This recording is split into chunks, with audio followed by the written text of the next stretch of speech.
Good morning. On behalf of Mayor Pro Tem Whitehead, the City Commission, Manager Fuentes, and staff, welcome to the business meeting of the City of Truth or Consequences. It is now 9:02 on May 9th. If you have any type of electronic device on your person, could you please just turn it on to vibrate and giggle when it goes off?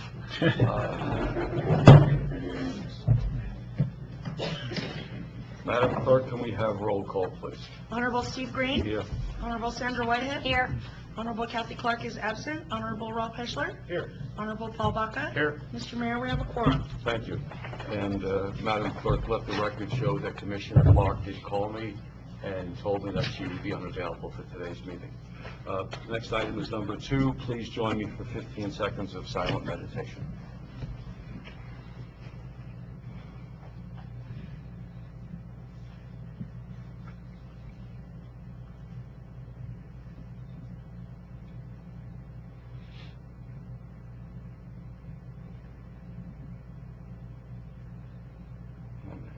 Thank you. Mayor Pro Tem Whitehead, could you please lead us in the pledge? I pledge allegiance to the flag of the United States of America and to the republic for which it stands, one nation under God, indivisible, with liberty and justice for all. Thank you. The next item is approval of the agenda. Mayor Green? Yes, sir. I'd like to make a motion that we approve the agenda with the following exceptions. That under new business, we drop item number 2, consideration to propose an ordinance to authorize the operation of recreational off-road vehicles on maintained streets owned by the city. And that once we go into the executive session, that we drop off the second half Bank of the Southwest Annex building from the agenda and just deal with acquisition of real property.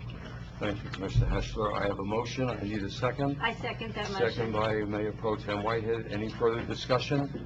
Hearing none, all those in favor, please signify by saying aye. Aye. Aye. Opposed? Carries unanimously.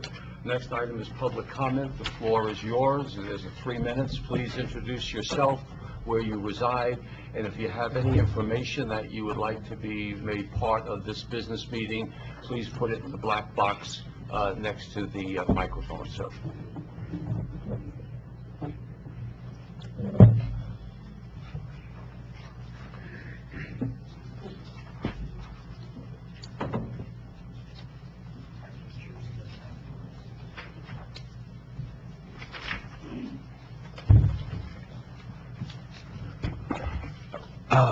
Randy Ashbaugh, 1023 Poplar Street. I wish the city would just indulge me. I'm going to be over just probably a touch over 3 minutes. But I'm presenting a petition. Please find enclosed that I just gave you a petition with approximately 200 signatures. The petition did not just seek signatures for signature's sake. They are signatures from people that have a vested interest in this community. And I'd like you to look at some of the people that signed that petition. The city manager has been here for 7 years to institute reforms and ideas to make the city a better place to live. It has not happened. Just the opposite has happened. The roads have deteriorated tremendously. The water system is in critical condition. The sewer system is blowing out all over town. Yes, we have an upgrade on the sewer plant, $2.1 million, but there was a $300,000 bid mistake, and it had to be funded from elsewhere. Why? Ultimately, the city manager is responsible for this mistake. City employee morale is very low. Every week, 1 or 2 city employees come to me and express the discontent on how the city is being run. The city has almost a $4 million payroll, and the manpower is misdirected. Who is responsible? By law, the city manager, New Mexico State Statute 31414, subsection A, paragraph 2, he's to employ and discharge all persons engaged in the administration service for the municipality. Every aspect of the city is in deterioration. The golf course, the swimming pool, the streets, the alleyways, water system, sewer system. Who is responsible? The city manager. New Mexico Statute 31414, subsection A, paragraph 4, He's to make recommendations to the commission on all matters concerning the welfare of the municipality. Too many to name city ordinances and state statutes are not being enforced and adhered to. Who is responsible? The city manager. 3-1414 subsection A, 1, he is to enforce and carry out all ordinance and rules, regulations enacted by the commission. A compilation of non-enforced codes, ordinances, and New Mexico state statutes will be furnished to the mayor and mayor pro tem for examination in the near future. They will not be made public unless there is no response or action.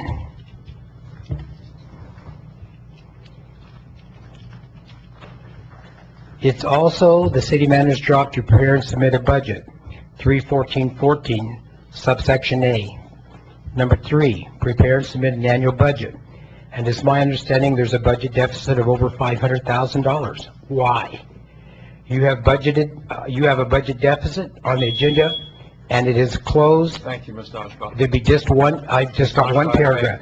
It's a closed meeting. Mr. Ashba. There's a closed meeting on the possibility of buying the Bank of Southwest Annex building, another 60 or 70-year-old building. Meanwhile, the city needs to purchase new sewer pumps for North Date and the MIMS addition. This makes absolutely no sense. The city needs to contain and make the administration more efficient. Thank you very much. Sorry about that, Mayor. No, you're not sorry at all. And rightfully so. Good morning, Commissioners. Ron Fenn. I really didn't want to come here today, but I'm compelled. As long as we're talking about the city manager, let's talk about another thing. I want to know why city manager has allowed the solar farm operator to be 5 months in arrears in paying the $2,500 lease that is due December 1st. It was just paid in April. 5 months. In that time, we have given him, let's see, approximately, what, $150,000? And he can't pay $2,500, which is, by the way, about $1,500 below the assessed value of that property. The assessed, not the appraised value, which was never done, which was a violation of 354-1, and you know that. And Mr. Green, you said that that was a fair rent because of all of the wonderful things that the solar farm is going to do for us, like cost us an extra $2 million over its 25-year life for the electricity that was supposed to save us, according to you, $2.3 million. It was a scam from the beginning, negotiated by Mr. Fuentes. And if you don't know, see me, and I'll give you the proof.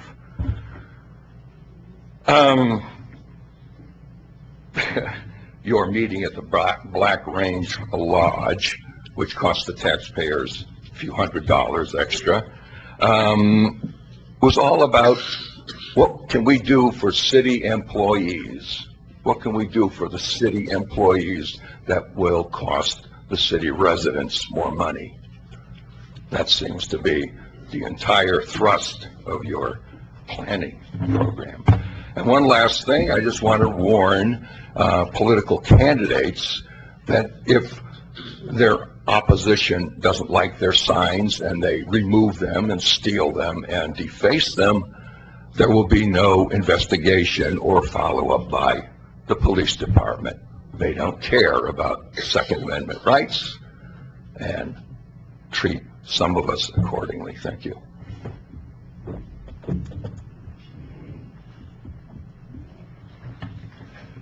Yes. Good morning. My name is Susan Curry. I live in Truth or Consequences. I have nothing bad to say. We just had the fiesta this weekend, and it was outstanding. As far as, I'm not talking about the vendors, but I did have a lot of vendors, but the police, the sheriff was there. He pulled us out and used his sound system and did the sound. His guys were there. Michael, I don't know if your guys were there. I'm sure they were. I didn't see everybody wandering around. But OJ, Ralph's son, and Charles Dixon pulled out a miracle.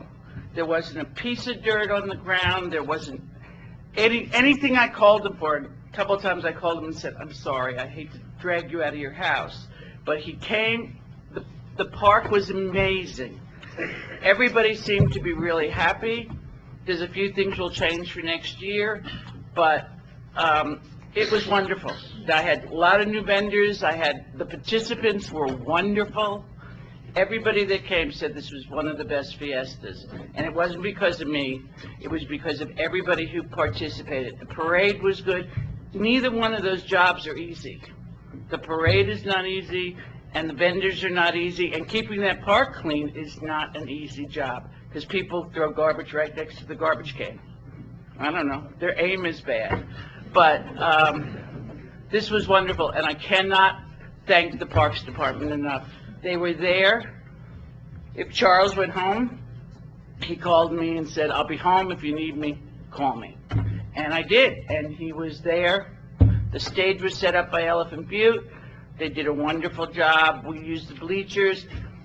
I don't think anybody had anything bad to say. It was hot. Trust me, it was hot. But in Ralph Edwards Park, you have an amazing amount of shade. I had the Democratic Party, and they were pleased. They didn't even have to use a canopy. I had the Republican Party, which is the first for this year. I had candidates. I had everybody.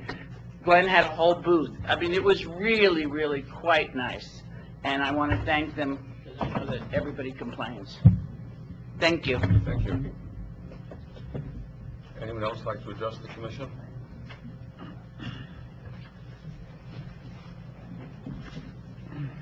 Good morning, Honorable Mayor, Honorable Mayor Pro Tem, Honorable Commissioners. My name's Les Dufour, 1018 Copra. This morning I'd like to recognize some people as part of the Golf Advisory Board. I want to thank the city, some great city employees that helped out at the golf course, removing trees, painting buildings, and Commissioner Helcher for coming in, talking to us and briefing us on some things. I'd also like to mention that before we got the house painted, a special thanks to Sharon and Terry Van for doing the garden and keeping all that looking real good. So now that it's painted, it looks very presentable and much more representative of what it should be. Also would like to mention Hardy Klein volunteered and rebuilt our ball washers. Doesn't sound like a big deal, but a lot of guys were complaining, and Harvey took care of it, so special thanks there. A couple of things that Commissioner Helcher brought up to us, a proposal maybe perhaps of some projects upcoming to some improvements on the golf course. Basically, both of them are probably, some of them are off the golf course, but certainly improvements that help the golf course. Some sort of a treatment system to treat the water before it gets to the golf course. The board feels that this is a very important project. It certainly will help. The degree of how much is certainly not known at this time, but we need to do something to clean that water up and help us maintain our lines and keep the stuff out of it. The other project that he mentioned was more of an erosion project to alleviate the flooding across the property. Both of these projects, the board feels, regardless of the future of the golf course, that property, those two improvements are going to be something that'll last the city and improve that property for a long time to come, regardless of what the future of that property may be. And in line with that, the board recommends that if the city's able to come up with $20,000, the board recommends that the city take $20,000 out of the golf course improvement fund to match that money to help with those important projects. Thank you. Thank you. Anyone else like to address the commission?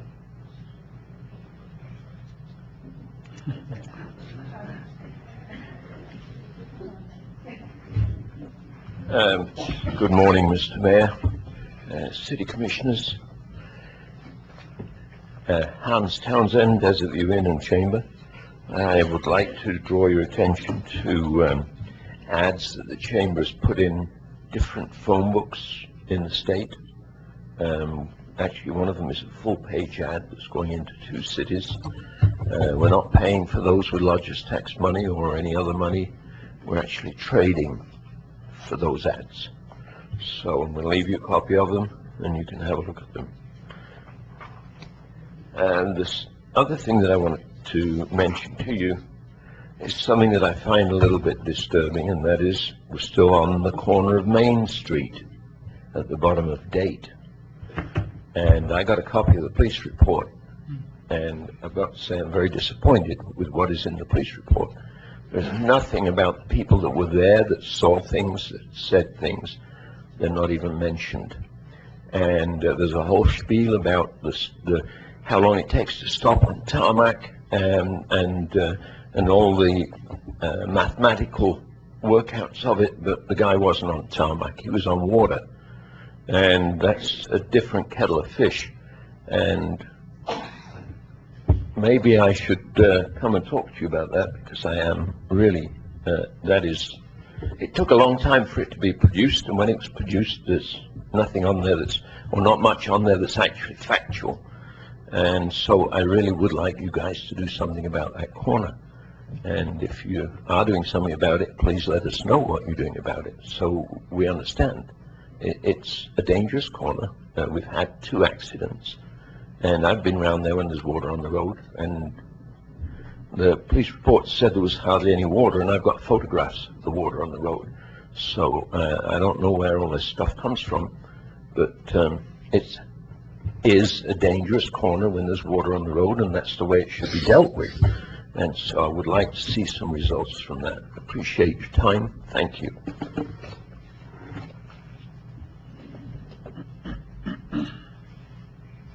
Anybody else like to address the commission? Yes, sir. I saw you sneaking down, so you could get it. I'm Charlie Warren from Elephant Butte. The local OHV community was taken a bit by surprise yesterday to find out that OHVs on roadways was on your agenda, especially in view of it being on the upcoming county commission meeting this coming Tuesday. Several important speakers wanted to weigh in today on that issue, including Representative Rebecca Dow, Edna Traeger, City Councilor at Elephant Butte, Dee Rogers, former councilor at Elephant Butte, and Dean Tulk, president of New Mexico Off-Highway Vehicle Alliance. Say that twice. And so I just wanted to thank you guys for putting it off until later.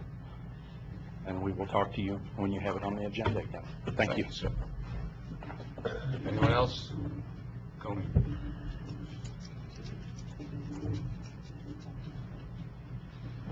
I'm sorry.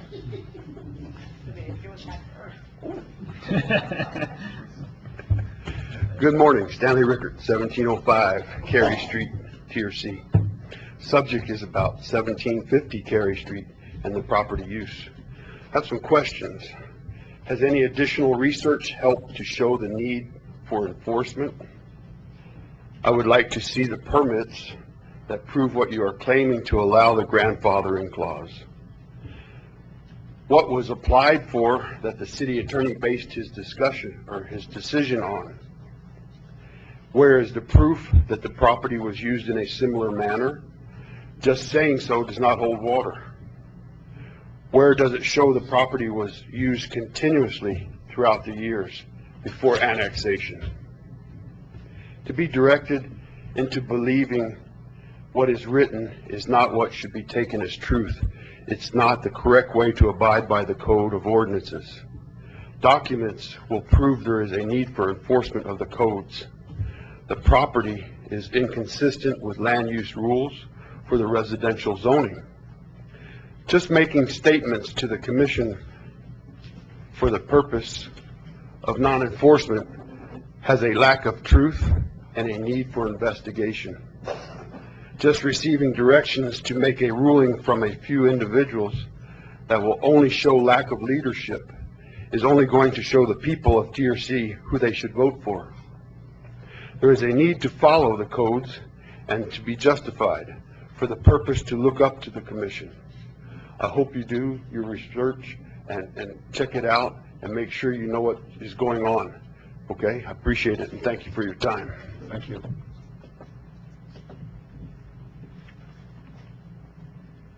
Anyone else before we have a letter that Commissioner Heschel is going to read on behalf of someone? Seeing none, Commissioner Heschel. Thank you, Mayor. This is addressed to the city and county commissioners from Wendy Kessinger, President of Special Operations Incorporated, or K9 Forensics. Dear City Commissioners, to get to know each of you, Special Operations Incorporated, or better known as K9 Forensics, would like to cordially invite you to a PowerPoint presentation on what we do, who we are, how we can help and serve the residents of Sierra County, the state of New Mexico, and others across the country. Our presentation will take place Thursday, May 17, 2018, at 6 p.m. at the Elephant Butte Lake RV Resort Event Center in Elephant Butte. We look forward to meeting you. Sincerely, Wendy Kissinger.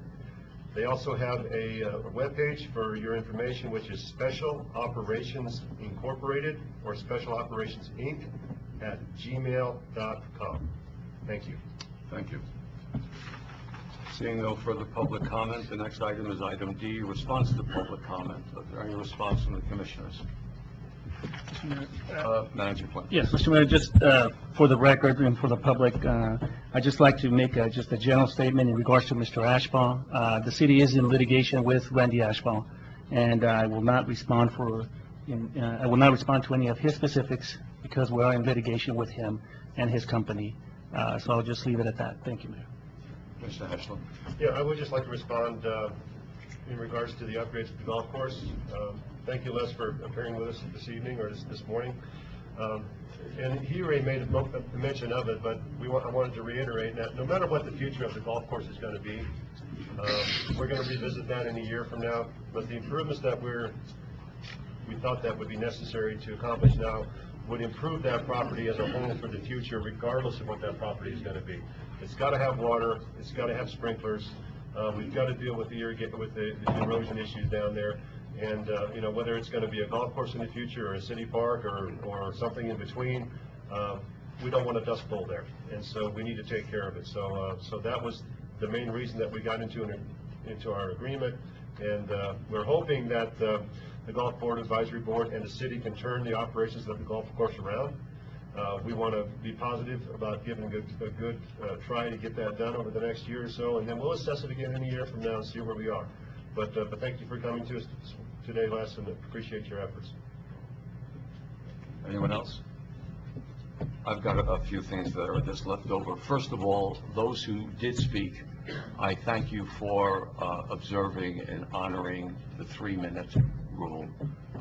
Without that, this would just be utter chaos in trying to run a business meeting, so I appreciate that. Les, thank you for your participation in partnering with the city and making those funds available. That's very generous on your part, and please thank your membership as well. Well, we appreciate them, and let's get some more golfers out there so we can get some more money. Also, if any staff is listening, if you do have a problem, the way to address that problem and probably get it solved is not to go to a private citizen. You have a supervisor that you report to. There is a chain of command that has been established. That's who you should go for and go to if you want to seek an ear that will listen, and if you're right, fight your battles for you. Going to a private citizen is not the way to run a business. And so 2 things were brought up a weeks ago, seems like a couple months ago. One was, why do we have recycling here? So what I've done, if you take a look, the history about our recycling actually goes back to when Gary Whitehead and Phil Duncan were approached by the city and the county to do a survey, because at that particular time we were just collecting cardboard, to see if there was a need for other items that we could accept, reduce the amount of tonnage that goes into the landfill. And eventually our recycling initiative in TRC in the county was born, and there is a nonprofit organization called the Bountiful Alliance, and George Zaghetti and myself were co-chair of that initial committee. I still serve on that committee presently. So we've heard talk about the city's payroll, and privatization can do it cheaper than the city. And I'd just like to show you what privatization of our collection department, which would put 12 people out of work, by the way, would cost the citizens. At the present time, City of TRC, 96 gallons, $25.89 monthly, once a week pickup for 96-gallon cart. The only other game in the county is New Mexico Waste. New Mexico Waste Management, 95-gallon cart. There's an annual fee. Remember the word annual. That means every year you get nailed with that. $135.81. Their monthly fee is $36.36. If you divide 12 into 135.81, you come up with a monthly of $47.67. If we were to close down our collection center tomorrow, the citizens of TRC would be paying not only the $25.89, but an additional $21.78 per month. So we've always heard about the $500 hammer for the Pentagon, but there are cases where government actually, that is not incentivized by making all sorts of profits for its investors, can do the job better than private enterprise. Now, about recycling, that is embedded in these figures. We do not charge our citizens for recycling. One staff member out of the 12 is a recycler. $32,000 plus is the salary. We take the cardboard, the aluminum, the metal, the electronics, the white goods, the mixed paper, the shredded paper, and we sell it. We have a company that comes down and picks it up, and we have trailers here from Acme Metal. When those trailers are filled up, they come down with an empty trailer, pick up a trailer. Last year, goods sold was $30,000 plus.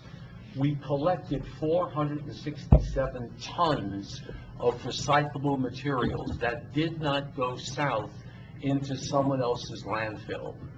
We average about 20,000 tons a trailer, 53-foot trailers. That would have been 23 loads at 20 tons an average. The cost to dump at the landfill would have been an additional $21,850. So no one's going to make money on recycling, but you certainly can save money on recycling and reduce your costs. I have never, of all the magazines I have read an article where people have refused to move into a community or have moved out of a community because they had a recycling program. But I have read articles where people don't move into communities that are not forward-thinking and progressive. As far as I was concerned, thank you, Gary Whitehead. Thank you, Phil Duncan, for putting us on the right road. That is progressive thinking.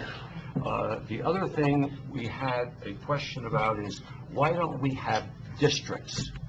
And so I wanted to thank Manager Fuentes and Clerk Renee Canton for pointing me in the right direction, and I'll be really brief. You are required on a population of over 10,000 to have districts. We have 6435.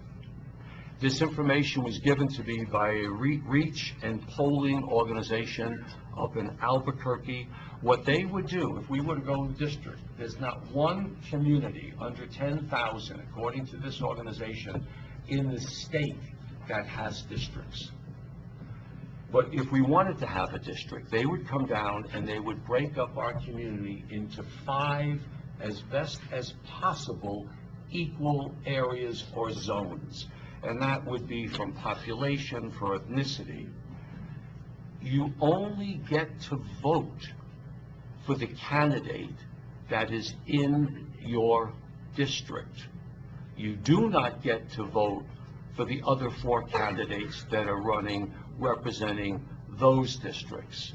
And the cost Initially, if they were to come down and just do a real quick job, it would cost us $10,000. If they were gonna come down and have workshops and public input and come up with different ideas of what it should look like. Here's Plan 1, here's the 5, here's Plan 2, here's the 5. That could cost up to $20,000. This has to be done every 10 years, every time there is a census. I personally think it is not spending money well for our citizens. We're a small enough community that hopefully if you have an issue, if you have a problem, you will feel comfortable to reaching out to all of us or one of us or the city manager to discuss your problem and see how it can be solved. I don't think that districting, frankly, is the way to go, because if your candidate who you want loses in your district, you really don't have a voice at all. So hopefully those will answer those two questions. Next item on the agenda is presentations. Number 1, proclamation naming May Poppies Month. We have 3 proclamations, and I have asked Mayor Pro Tem Whitehead to assist me in this, so I will take the first one.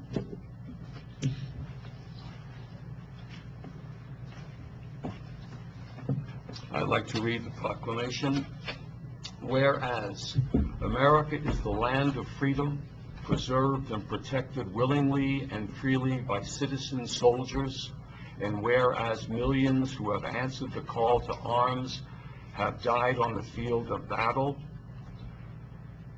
and where a nation at peace must be reminded of the price of war and the debt owed to those who have died in war, and whereas the red poppy has been designated as a symbol of sacrifice of lives in all wars, and whereas the American Legion Auxiliary has pledged to remind America annually of this debt through the distribution of the memorial flower. Now therefore I, Stephen Green, Mayor, on behalf of the City Commission of the City of Truth and Consequences, Sierra County, New Mexico, do hereby proclaim May 2018 as Poppy Month in Truth and Consequences, and ask all citizens pay tribute to those who have made the ultimate sacrifice in the name of freedom by wearing the memorial poppy during the month of May, and especially on Memorial Day, Monday, May 28th, 2018. And I believe we have some representatives from the American Legion Auxiliary Post number 44 present.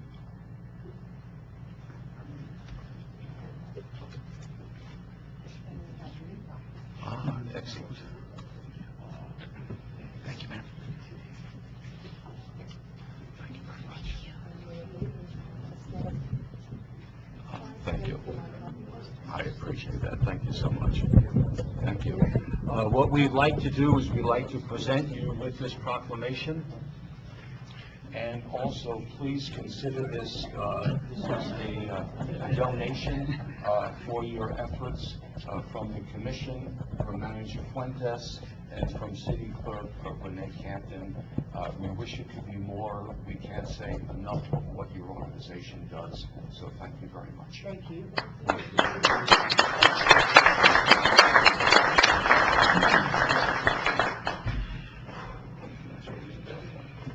The next item is, we will wait just for 1 second.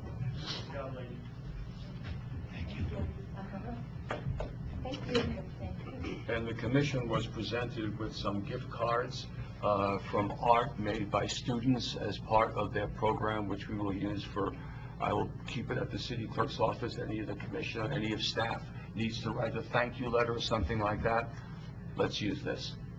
Those are poppy posters from the elementary, middle, and high school. Those are the winners. We have taken pictures of them, made them into thank you cards. If anybody's interested, contact us. Sweet. But those are our kids. Thank you. Thank you very much. We appreciate it. The next item is number 3, proclamation naming May 13th through the 19th as Law Enforcement Appreciation Week. No, that's, I beg your pardon, I'm sorry, my eyes jumped. You jumped over. Yeah, that hobby month is back, it kind of gets me all the time. Family who lost their lives. Okay, municipal week from May 7th to 11th of the Municipal Clerks Week, and that's going to be now presented by Mayor Pro Tem White. And I will read the proclamation. Proclamation, the City of Truth or Consequences, whereas the office of the municipal clerk, a time-honored and vital part of local government, exists throughout the world. And whereas the office of the municipal clerk is the oldest among public servants, and whereas the office of the municipal clerk provides the professional link between the citizens, the local government bodies, and agencies of government at other levels. And whereas municipal clerks have pledged to ever mindful of their neutrality and impartiality, rendering equal service to all. Whereas the municipal clerk serves as the information center on functions of local government and community. Whereas municipal clerks continually strive to improve the administration of the affairs of the office of the municipal clerk through participation in education programs, seminars, workshops, and the annual meetings of their state, province, county, and international professional organizations. Whereas it is most appropriate that we recognize the accomplishments of the city of the municipal clerk. Now, therefore, I, Mayor Steve Green, on behalf of the City Commission of the City of Truth or Consequences, Sierra County, New Mexico, do hereby proclaim May 7th through May 11th, 2018 as Municipal Clerks Week in Truth or Consequences, and further extend appreciation to our City Clerk Treasurer Renee Canton and Deputy Clerk Angela Torres, and to all municipal clerks for the vital services they perform and their exemplary dedication to the communities they represent. And this proclamation was signed by Mayor Steve Green and Renee Canton. Renee, I'd like to present this proclamation to you. Congratulations. Can we get a picture of it with Nancy in it too? She's got one too.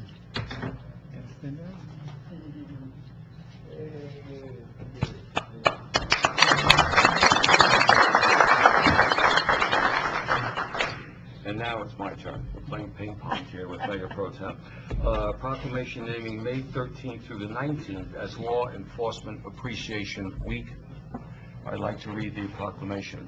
Proclamation, the City of Truth or Consequences. Whereas the health and safety of all of our residents is crucial to the happiness, prosperity, and well-being of our community's families, and whereas is proud of our dedicated police officers who put their lives at risk every day in order to keep our community safe, and whereas these officers stand as leaders and teachers, educating the community about the importance of public safety, and whereas we appreciate the extraordinary efforts and sacrifices made by officers and their family members on a daily basis in order to protect our schools, workplaces, roadways, and homes. And whereas Law Enforcement Appreciation Day is an opportunity to show our support for all law enforcement and to honor their immense efforts. Now, therefore, I, Stephen Green, Mayor, on behalf of the City Commission of the City of Truth or Consequences, Sierra County, New Mexico, do hereby proclaim the week of May 13th through the 18th as Law Enforcement Appreciation Week in Truth or Consequences, and further extend appreciation to our Truth or Consequences Police Department, along with the Sierra County Sheriff's Department and the New Mexico State Police, for the vital services they perform and their exemplary dedication to the communities they protect. If I could have Chief Apodaca up here, Sheriff Hamilton, please. Is there anyone from the State Police Department here? We will make sure that they get a copy of the of that. We thank you, sir, and we thank you, sir. Thank you very much.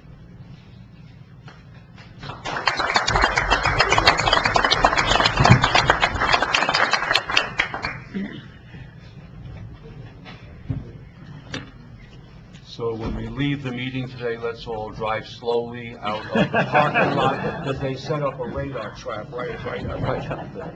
Thank you, gentlemen, and for your team, and for your fellow police officers and sheriff officers that make us sleep comfortably at nighttime. Thank you. The next item is presentation related to the municipal pool. Our presenter is going to be our pool manager, Tammy Gardner. Good morning, Mayor, Commissioners, Mayor Pro Tem, Manager.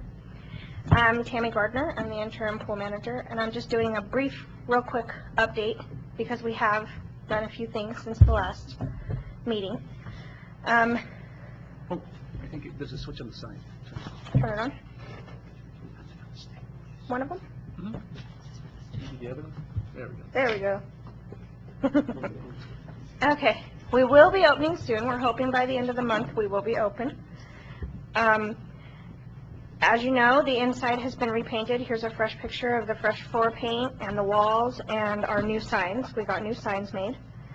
The outside as well, the parking on the roadside, we have painted that wall, and we will be painting more blue as we go along, slowly but surely. Just fresh new look for everything.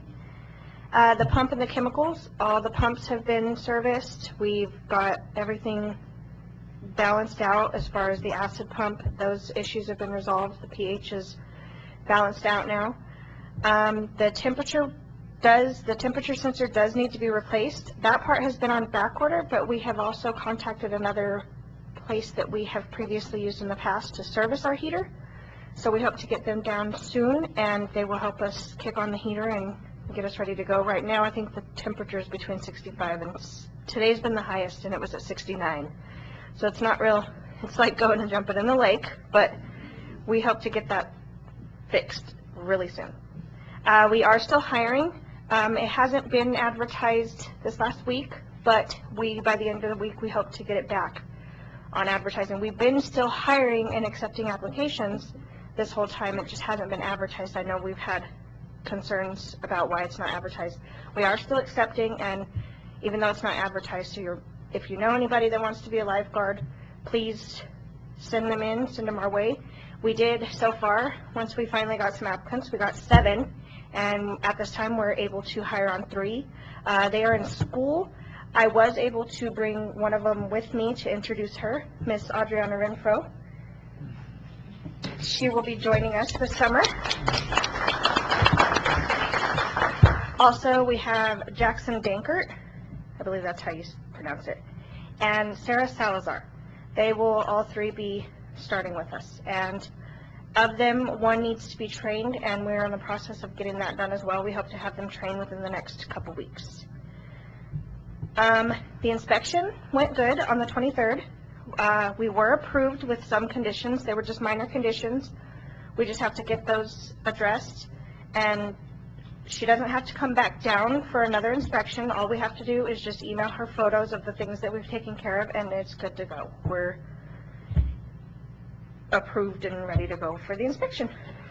And I thank you guys for listening. Any questions Yeah. from the commission? Thank you. Thank you very much. I also would like to, I don't know if are you going to talk about the meeting we had yesterday? We can talk about it now, because I think Okay. I just wanted to thank Manager Fuentes.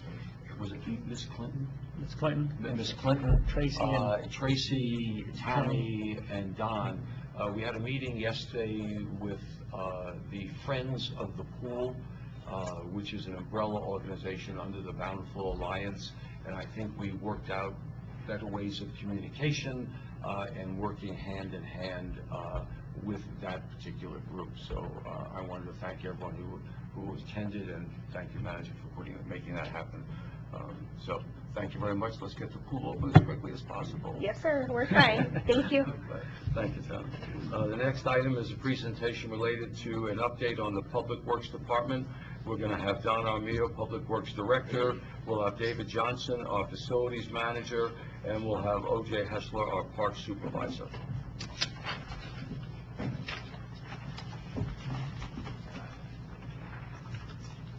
Good morning, Mayor, Mayor Pro Tem, Commissioners.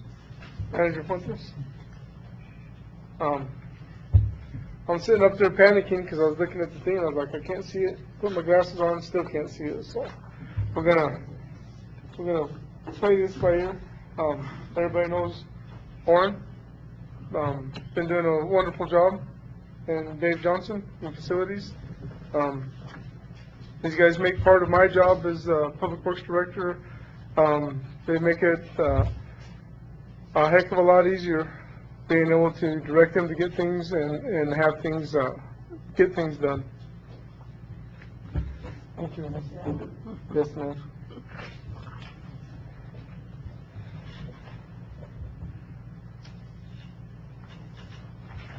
So on facility management, Dave, you want to go over your...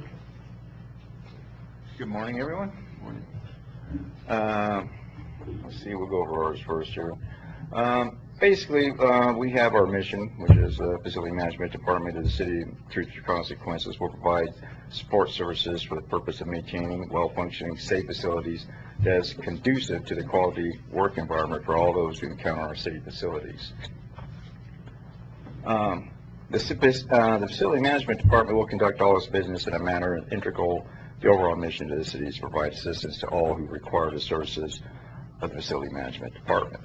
And we do have a few goals, and most of them our main goals here is to maintain all city facilities professionally, try to handle things, and maintain all facilities to the highest standard, to adhere to the highest standards of safety, continue employee safety education through site-based training.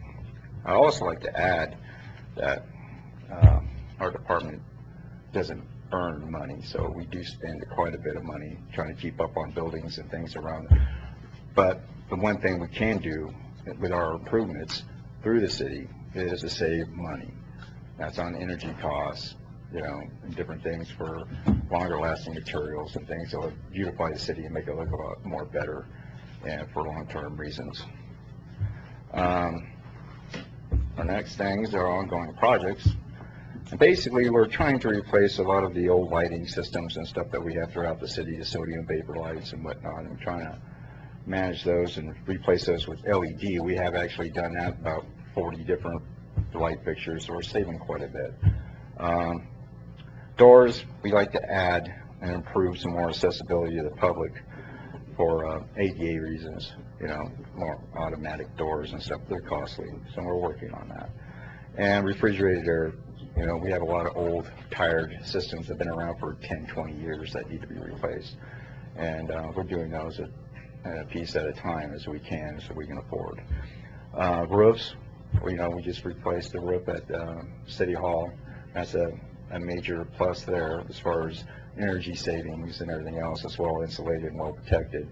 We're removing penetrations and future failures. You know, we don't predict any to come up.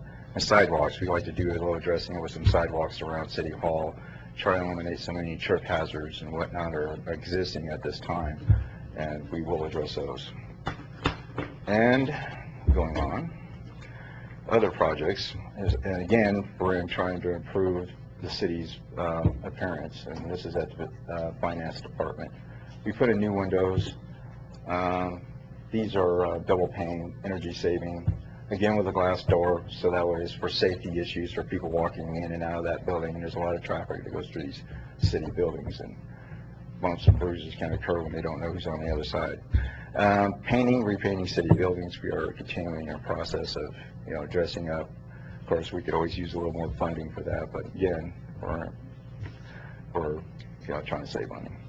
And signage, replacing the old signage, because it's getting looking old and tired and stuff for all of these faded out signs, and replacing them with a little more information to help the public locate where they're at and help them find their proper offices when they need to.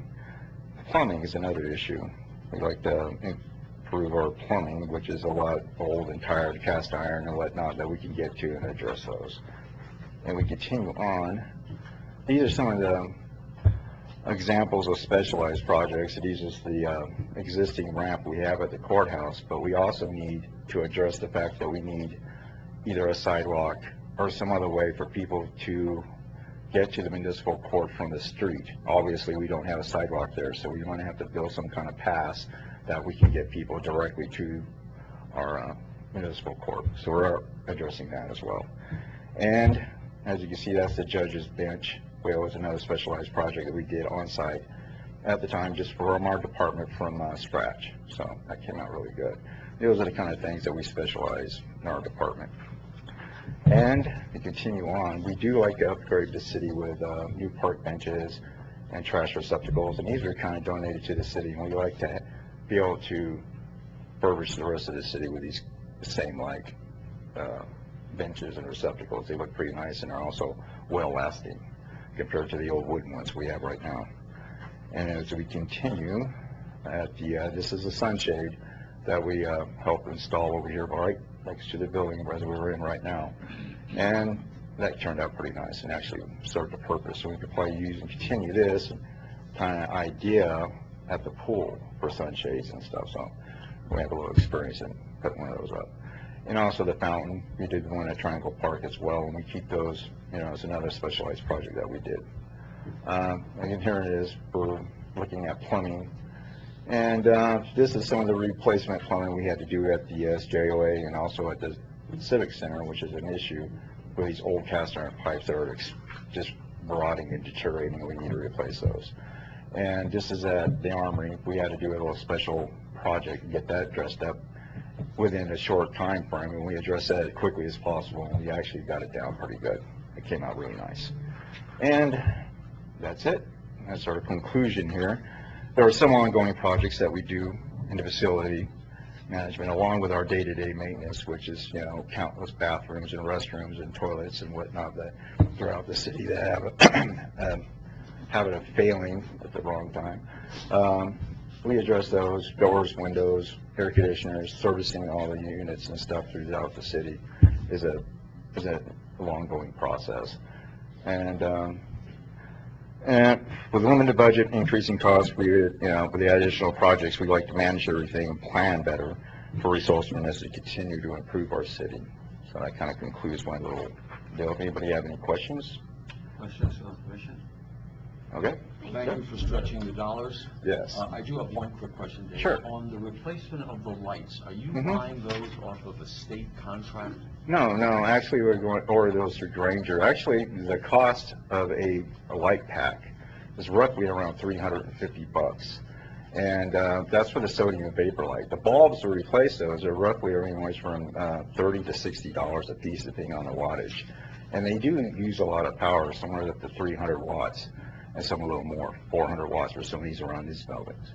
We replace those with low wattage, anywhere from 12 to 24 watts, that put out more light coverage for the cost of about $80 a light fixture. So we're saving a considerable amount of money replacing those units. Plus they're long term. They last up to 15 years compared to a light bulb that only lasts inconsistently from anywhere from 6 months to, you know, a year or two. So I'm trying Should to be so lucky to last another 15 years. Yes, yeah. Definitely. Thank you, sir. You're welcome. Appreciate it. Jose, looks like you're up next. Morning, Mayor. Morning, Commissioners. Morning, Mr. Fuentes. O.J. Heschler, Parks and Recreation Manager. Let's start off with the mission statement.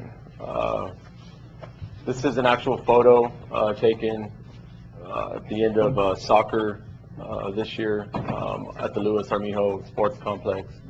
Our mission statement: to enhance the quality of life and nurture the health and well-being of our citizens, our community, our environment, and our economy.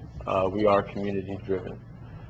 Before I move on to my next slide, I wanted to touch base. One of the goals of the Parks and Recreation Department this year is to retain personnel. I'm the senior member of the Parks Department, and I've been here since August of last year. So we're trying to retain personnel, and in doing that, we are asking that the base salary for a member starting in the Parks Department is $9.28 an hour, and you know, we're trying to get that moved to $11 an hour for entry level, not only so we can attract quality personnel, but so we can retain members of our Parks Department like Charlie Dixon, who did so well for us during Fiesta.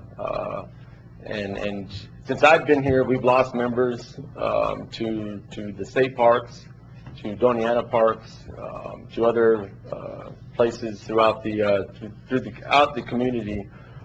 So I think that will help in building a team. Building a team is so important with the Parks and Recreation Department because everything we do is so labor intensive. It's hands-on, and we can't accomplish other than maintaining and just regular maintenance. It's hard to get into projects and accomplish them in a timely manner. So with the correct team, we can work on things like the tennis courts. Some of the goals this year are to acquire windscreens. That's an actual photo of the windscreen, how it looks right now. Construct a tennis backboard and new trash receptacles at our tennis courts. Parks and Recreation, we're looking at Luis Armijo Sports Complex. Repair, upgrade, install chain link fencing. There's a lot of issues out there with our chain link fence, and we need to get on it as soon as possible. Prices have gone up. I've gotten a couple quotes on what it's going to cost to have it installed or for us to install it ourselves. And then just like everything else right now, the prices have gone up on that, so it is not cheap. We use a soil conditioner to upgrade all ball infields, and we're looking to replace bases. All the first base, second base, the pitching box, and home plate. 3 to 5 year plan to automate irrigation systems. We're looking at, I think this next Wednesday, the soccer field, we're actually going to get that on a timer. But it's a little tricky because we have to kick on the pumps. I don't want to wear out our pumps out there as well, so I've gave myself plenty of time to come up with a plan, but we need to get them on timers. Acquire a new UTV and UTV trailer to drag infields and refuse collection, and a 3-year plan to replace all bleachers. We have obtained 2 bleachers this year, and the goal is to get 2 more next year and 2 more the following year. Vista Memory Gardens, we need to address any erosion issues with either through contract or in-house support. Every time it rains, downpours, the sand comes down from the hill above the cemetery right there, and it covers part of the cremation section over there at Vista Memory Gardens, and it covers all our headstones. And if you look on the north side of the cemetery as well, what used to be a 10, 12-foot fence is now about a 4-foot fence, just from the sand coming down. So we need to address that. Purchase of fertilizer and grass seed, and then implementation of automated timers out there at Vista Memory Gardens as well. Parks and Recreation personnel, this is what we budgeted for, and this is kind of what my vision is. A team that is goal-oriented, professional development, work towards certifications in turf management, pesticides, herbicides, equipment operations, and master gardener. Develop a parks organization to include a manager, a team leader, 2 parks maintenance worker 1 positions, and then of course the summer youth employment program. Parks and Recreation will oversee a summer youth program and will work to have all staff positions filled on a more permanent basis as we move forward in improving our parks and recreation facilities. I also foresee the summer youth employment program helping other departments within the city and working on other city properties that have related issues that are labor intensive as we move forward in beautifying our city. And that's my presentation. If there are any questions? Thank you. Questions? I just have one, OJ. On Yes, the sir. watering, are we using potable water or gray water? It depends where we're at, sir. Out at the Luis Armijo Sports Complex, we're using the effluent water. The cemetery, we are using potable water. Family Park, we're using potable water. So, and Ralph Edwards were using potable water. But the Luis Armijo Sports Complex is the only place, that and the golf course, but we don't water the golf course. So, Thank you. but, yes, sir, that answers your question. Any other questions? All right, thank you very much. Sir. Appreciate it. Thank you.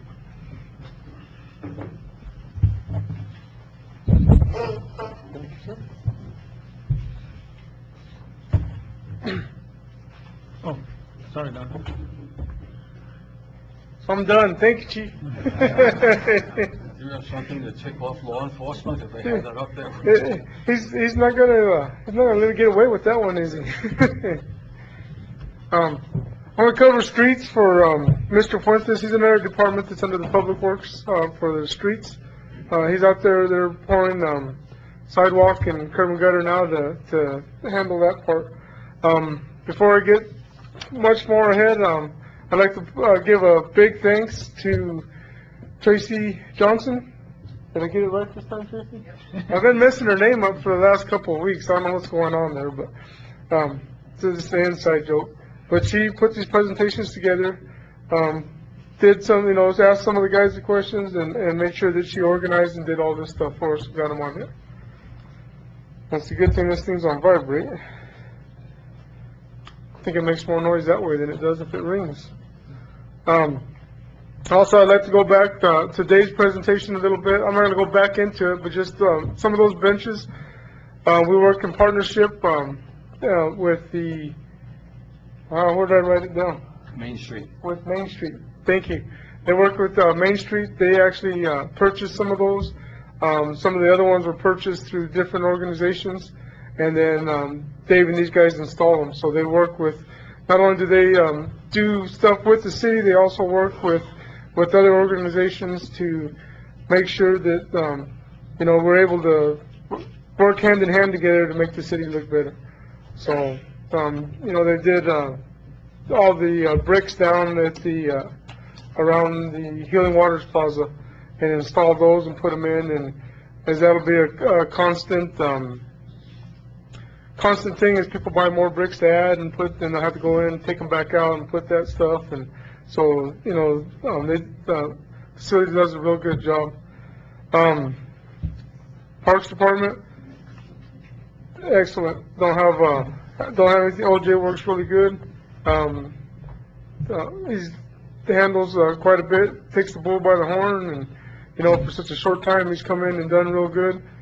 And he's going to make a very fine supervisor there, as he's not already. So moving on to the streets. Renee, thank you, because I can read this one here.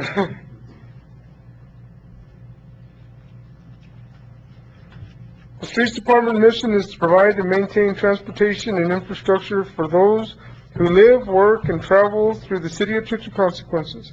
These services include road drainage maintenance, coordination, engineering studies, construction management, and bringing our city up to the ADA compliance.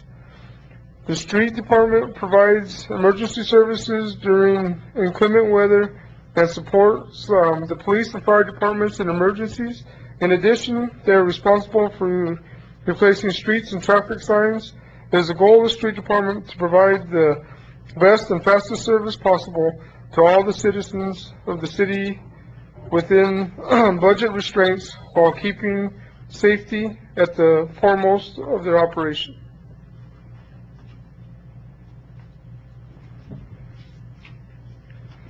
One of the things that we've used, we've been up here and talked to you guys several times on the local government road fund. There's a couple of other applications out there that we're now applying for to look for, but the scope of this was a project that we just finished up for this year that was due this calendar year. Scope of the project was the installation of sidewalk, curb and gutter, base course, and a new asphalt mat of 3/4 inches for about 600 feet on Kruger Street, 3rd Street towards 7th Street.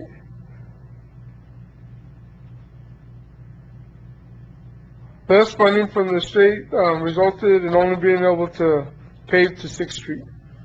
I don't know if you've noticed the offer that we've had from the LGRF coming up this next year is actually up to like $56,000. So it actually increased from 40-something to 56. So, you know, as their money fluctuates, the amount of money we've got to be able to do streets is going to fluctuate on that part.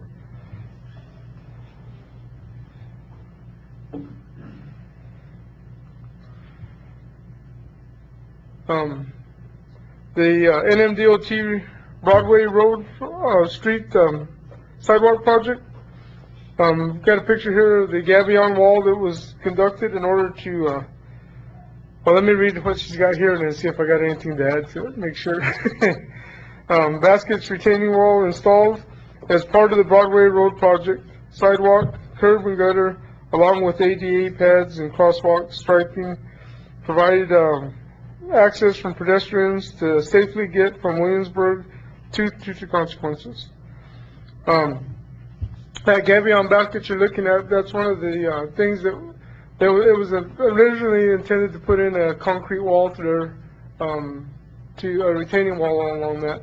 Well, with the price and being that we're getting towards the end of the project and being short on things, we looked at it, sat down with the engineers and discussed with everybody, and came up with using the gabion as a quicker and faster solution to be able to get that done.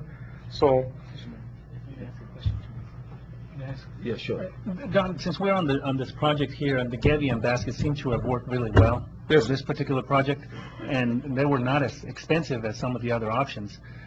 With some of the issues that we're having at the golf course and that pond that was previously built and then washed away, would this be a solution to try to, you know, kind of brace up that pond to slow down the water? Yes. Putting gabion baskets on that side and kind of maybe having, will that be part of the solution? That could be part of the solution up there too. You know, we need to go and look at it, but we could build a gabion wall along the bottom of it to stop it, and then on the slopes you could actually lay the gabions, the thinner gabions, on the slopes, or we could even do a gunite type of thing up on the top, and then wall up on top, and it would definitely help with the erosion and putting that sand off into that pond. Thank you.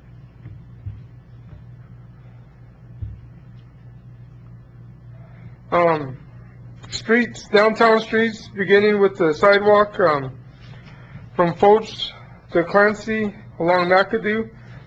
This picture right here is right in front of, right behind City Hall.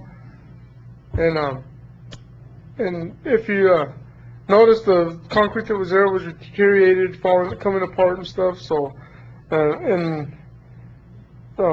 this part of the project that we're doing now, the goal is to replace the street as new sewer and water lines are installed. So we started off on this project. You can see where we started from. Right there at the conference room by the city manager's office, and it headed towards the police department to make sure that we've hit that all up so that it looks nice, you know, trying to upgrade our downtown thing and make sure that we're all good with the ADA. So everything going in does meet ADA and is making us compliant.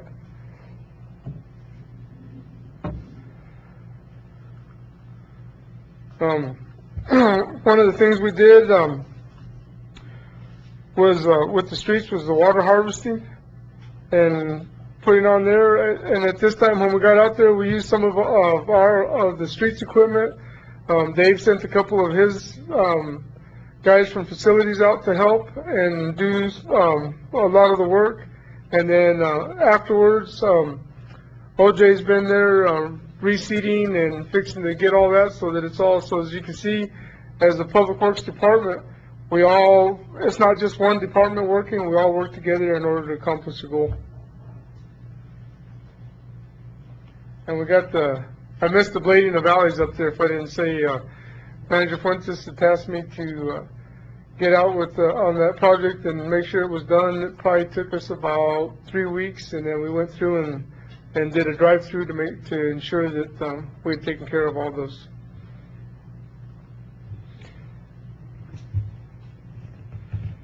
And I have, part of the jobs of the streets, is showing them patching here, but there's, filling, water cuts, or, we should change that back, we should put on there that it's, we change utility cuts. So we do help the gas company out from time to time. Water department, we've got a program working now with the water, department, working with, Arnie and his crew there, so that we're more organized on doing the water cuts. They actually get a list when they open them up, give them to their secretary, administrative assistant. I gotta make sure I use those words right. And then our administrative assistant gets that and keeps a thing on them when we get them. When we work good with Bar2 Sand and Gravel, that whenever they run hot mix and they've got little jobs that they're doing, they'll let us know. By letting us know, then we can, okay, this week we're going to have this, then we work in turn to take that list, go back, dig everything up, and then make sure that when they're running the hot mix, that we can patch those holes and take care of that at that time.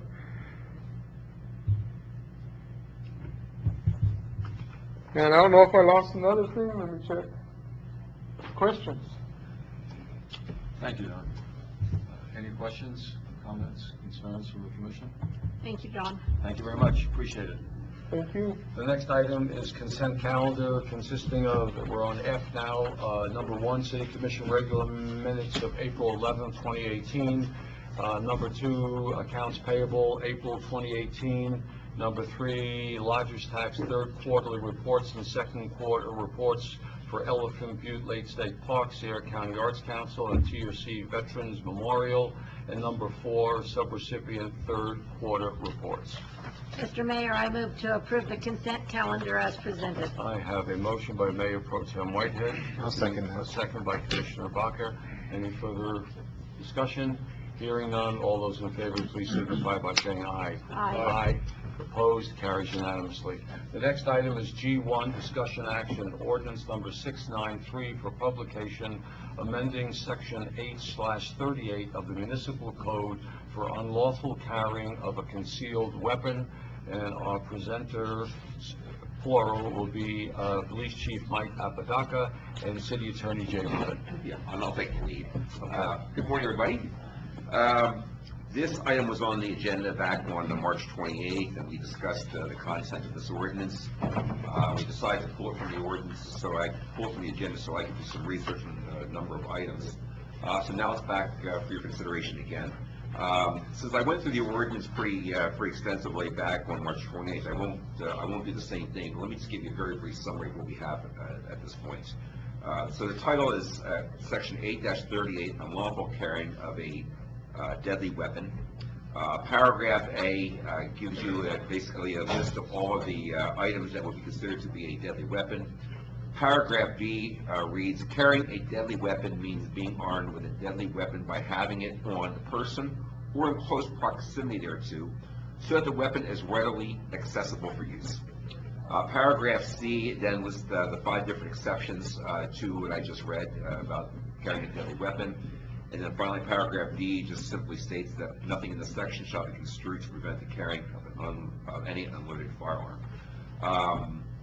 The one change that we made going back from the March meeting is on the definitions for a deadly weapon. I added a sentence that reads, an ordinary pocket knife is not included within this definition. As you remember, when we had this discussion back in March, I was concerned from everybody as to whether we were being too broad with our definition, that the definition might arguably include a pocket knife, so I specifically excluded that from the definition. Otherwise, everything else I have taken is from state statute, so I feel most comfortable just going forward with what's presented here. There are a couple other issues I looked at, which I just did not feel was really appropriate to include, so this is back before you again for your consideration. Thank you. Questions? Chief, you're comfortable with this ordinance the way it's been written? Yes, sir. And your staff is comfortable with it? Okay, thank you, sir. Seeing no questions, I will stand for a motion. Mayor Green, I'd like to make a motion that we approve ordinance number 693 for publication, amending section 8-38 of the municipal code for unlawful carrying of a concealed weapon, as presented by our attorney, Jay Rubin. I have a motion by Commissioner Heschler. Looking for a second? A second. Second by Mayor Pro Tem Whitehead. Any further discussion? Hearing none, all those in favor, please signify by saying aye. Aye. I think it's for publication. Oh, Yes. for publication, okay. For publication. Opposed? Carries unanimously. Thank you. Next item is G2, discussion action, ordinance number 695 for publication, adding section 8/53 to the municipal code for prohibited use of weapons and firearms. Attorney Rubin. Okay, yes, and this I'm delayed to bring in front of you because we had some discussion at the last meeting that after we consider the ordinances that we've already talked about, the negligent use of a weapon, unlawful carrying of a deadly weapon, what about other instances, like such as someone randomly firing discharging a firearm within city limits, or going hunting within the city limits? So this ordinance is designed to fill in the gap here. So let me just also preface this that with the support of the chief, I did reach out to the city of Las Cruces, and they have passed a similar ordinance, and I've used that as a guide here for what I'm about to present to you. So this one I will spend a little bit more time going through with you. So it's section 8-53, prohibit use of weapons and firearms. A, it shall be unlawful for any person to, and then there's listing 5 things here that are unlawful. Number 1, this is probably most important. 1, fire or discharge any gun, pistol, rifle, or other firearm of any description within the corporate city limits. That's A1. 2, discharge any air rifle, air pistol, or BB gun within the corporate city limits. 3, as parent or guardian or other adult person having the care or custody of a child, permit any child under the age of 18 years to violate this section. 4, carry a firearm while under the influence of an intoxicant or narcotic. You'll probably remember, I actually already had that in the negligent use of a firearm ordinance, but I felt it didn't hurt to just keep it here also for the sake of consistency. And number 5, endanger the safety or security of another person or his property by handling or using a firearm or other deadly weapon in a negligent manner. So those there are the instances that are described as to what's unlawful. Then paragraph B is something that we need because it reads, subsection A1 of the section shall not apply to the discharging or firing of any gun, pistol, rifle, or other firearm in any firing range that meets all other standards imposed by law. Regulations concerning such standards shall be promulgated by the police department, and the police department shall be responsible for their enforcement. And you'll see that this subsection B is directed to A1, because then the next subsection C is directed to subsection A2, and that reads, subsection A2 of the section shall not apply to air rifles, air pistols, and BB guns that are discharged on ranges which meet the safety standards established by the police department. Ranges meaning these safety standards may be established in publicly or privately owned buildings, including residential dwellings. These firing ranges meet these firing ranges meeting safety standards must be approved by the police department. These firing ranges shall be subject to inspection by the police department. D, it shall be unlawful for any person under the age of 18 years to discharge or fire any firearm or air gun as outlined in subsections B and C of this section unless supervised by an adult. E, subsections A1 and A2 of this section shall not apply to any authorized police or peace officer discharging any weapon or firearm in lawful pursuit of duty. We obviously have that in there. And then paragraph F is always the catch-all I put in all of our firearm weapon ordinances. F, it shall not be a violation of the section for a person to discharge a weapon during a special event when such person has obtained a prior written permission from the city manager or chief of police. So that's it, and stand for your questions or comments. Thank you. Concerns? Concerns have been addressed. Okay. Attorney Rubin, I apologize for this. I should have brought it up yesterday at the agenda meeting. Yes. I just want to go over under section A-53, number 3. As parent or guardian or other adult person having the care or custody of a child, permit any child under the age of 18 years to violate this section. Yes. by abstraction, if they're 19 years old, can they violate this section? No, this actually, So I was wondering, well, I didn't catch this yesterday, but it doesn't seem to be why it has to be in there. It's illegal to fire a gun. because if you have, for example, a 17-year-old, then you need to actually have the parents having liability, having exposure to this section. You know, ordinarily your parents would, if you're 19 years old, you're an adult, you would not, your parents would not be held responsible for you discharging a firearm. You would be responsible for yourself. If you're under the age of 18, now your parents could be liable pursuant to the section. Okay, thank you for that Correct. explanation. Yeah. I appreciate that. Okay. Seeing no other questions? Chief? Well, you had mentioned at one time you had concerns about being able to bring a firearm in this building. Yes, sir. And Attorney Rubin researched that as well. I knew that you couldn't take a gun into a courthouse or municipal court, any court building, but that's actually a state law. Until the state prohibits unlawful carrying of a firearm into any public-owned building, we can't really have such an ordinance. So we did visit that and looked into it. And thank you for researching that. Well, and we mentioned that at the last meeting. It's actually, it's even more than a state law. It's actually a constitutional provision. So unless the Constitution gets amended, there's nothing we're going to be able to do about it. So, and that was, by the way, one reason why it took so long to get back to you with the previous ordinance regarding carrying a deadly weapon, because that's something we had to research. Okay, thank you. If there's no other questions, I will stand for a motion, please, to go to publication. Mayor, I'd like to move that we approve ordinance number 695 for publication, adding section 8-53 to the municipal code for prohibited use of weapons and firearms as presented by Attorney Jay Rubin. I have a motion by Commissioner Hessler. I'll second that Second by motion. Mayor Pro Tem Whitehead. Any further discussion? All those in favor, please signify by saying aye. Aye. Opposed? Carries unanimously. The next item is discussion action, resolution number 3117/18, confirming the City of Truth the consequences to participate in the Bureau of Reclamation Water Smart, in parentheses, water and energy efficiency grants, end quote, for fiscal year 2018 program. Our presenter is Tracy Burnett, our grants and projects coordinator. Good morning, Mayor, Mayor Pro Tem, Commissioners, Manager Fuentes. BOR has opened up a funding opportunity that could provide us with up to $1 million towards improvements to our water distribution lines. There is a requirement of a cash match of 50% or more of the total project. Our application would be at approximately $1,158,797.26. That would be for critical water lines that are identified in our asset management plan. I worked with Arnie from the Water Department to identify some of those lines as well.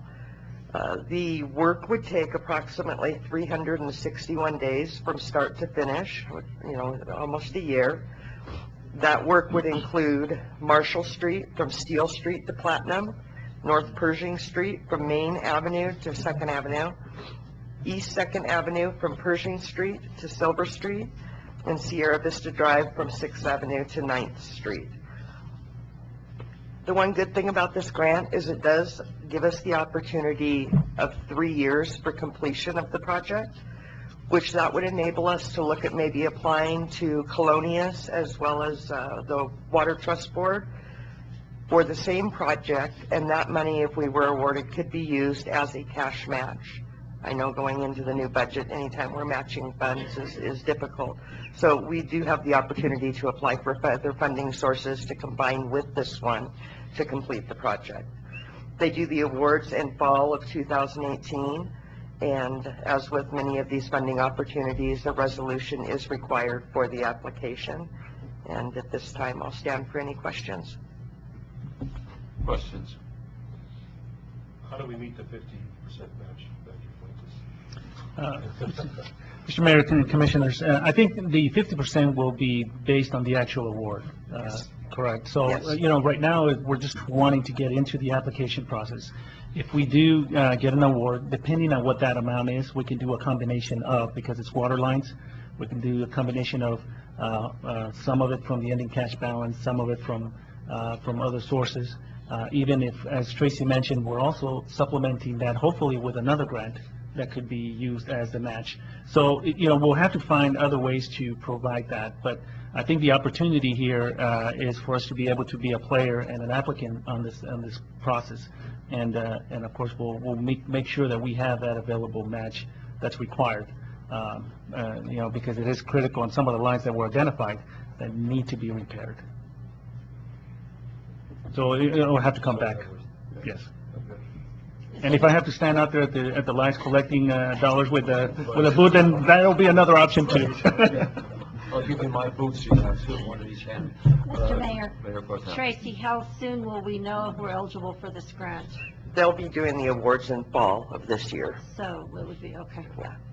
And to follow up, I brought this up yesterday to Manager Fuentes and to Commissioner Heschler's point. The second whereas threw me for a loop. The City of Truth and Consequences will have available funds representing the total cost of the proposed project and will be available when the agreement becomes effective. So my question is, Commissioner Heschler's question was, where do we get $1 million and hold it out of the game in our budget now? Because if you get funding in the fall, you don't want to lose an entire year since you have 3 years to do this project. The way I read this, and maybe it's an interpretation, a legal interpretation, we've got to have $1 million sitting in the bank for this project if we're awarded it. And was my concern as well. Where do we get that money from? Correct. And first of all, we will be applying for the $1 million. It doesn't necessarily mean that we'll get that amount. So we wouldn't know what our match was until they do the award in the fall. And then I guess we would have to look, as Manager Fuentes said, at the ending cash balance or other options at that point. Between now and then, there might be some other grant opportunities that opened up that we will be awarded sooner. And let me add, Commissioners, this is the first time we're applying for this particular program.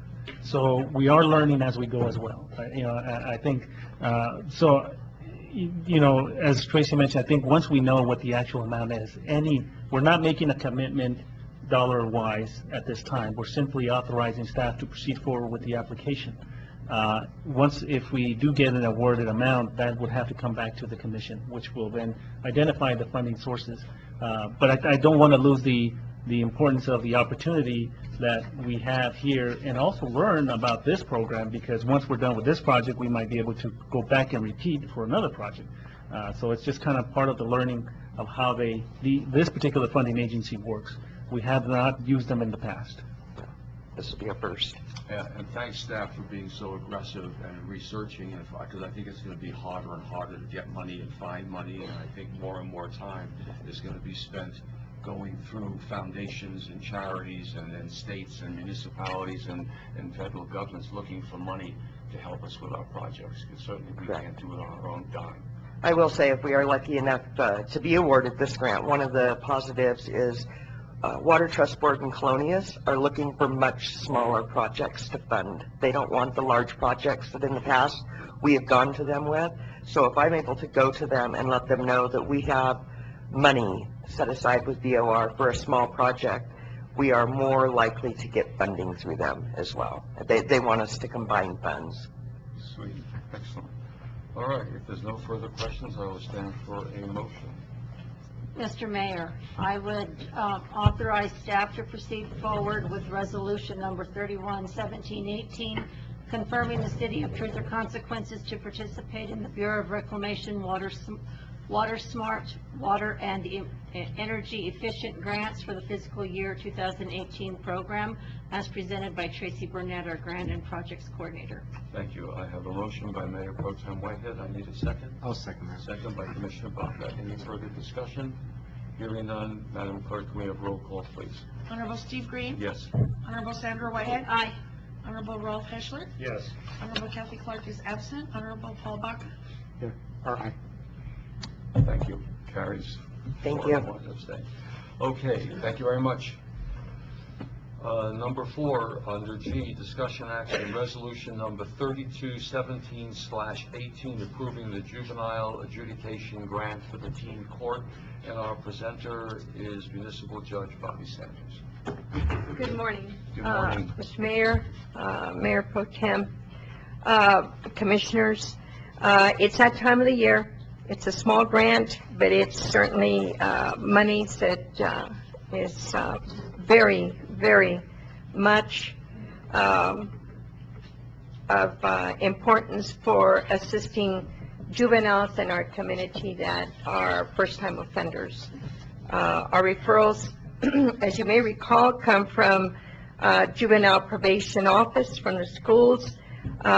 We're seeing a lot more or an increase in self-referrals, such as parents that believe that they have a child that is committing a violation of the law, maybe for the parent discovering that there is paraphernalia or even a small amount of marijuana in their room or in their possession, and they wish, instead of reporting it, they wish to allow the child an opportunity to go into diversion. Diversion has the rules that if it's a first-time offender, depending on the amount or what is found or whether it can be proven it was not theirs, but it was there in their surrounding. The children go through an intake. At that point, I decide if this particular case might be better off going to following through with law enforcement to JPO. Those are becoming more and more common type of incidences. School behavior incidences that violate school policy is another one.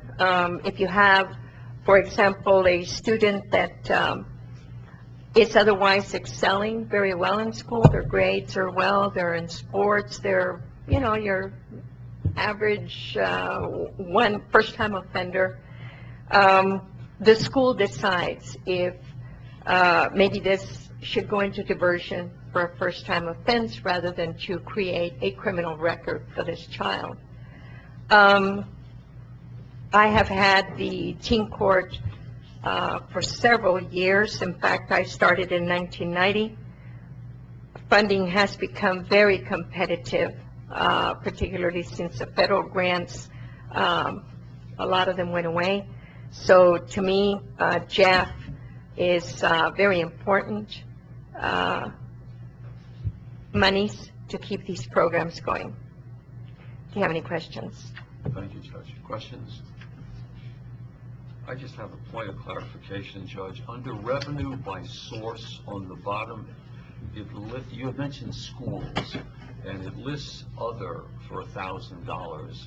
And I see the county participates in this, the city, but I don't see Williamsburg or Elephant Butte.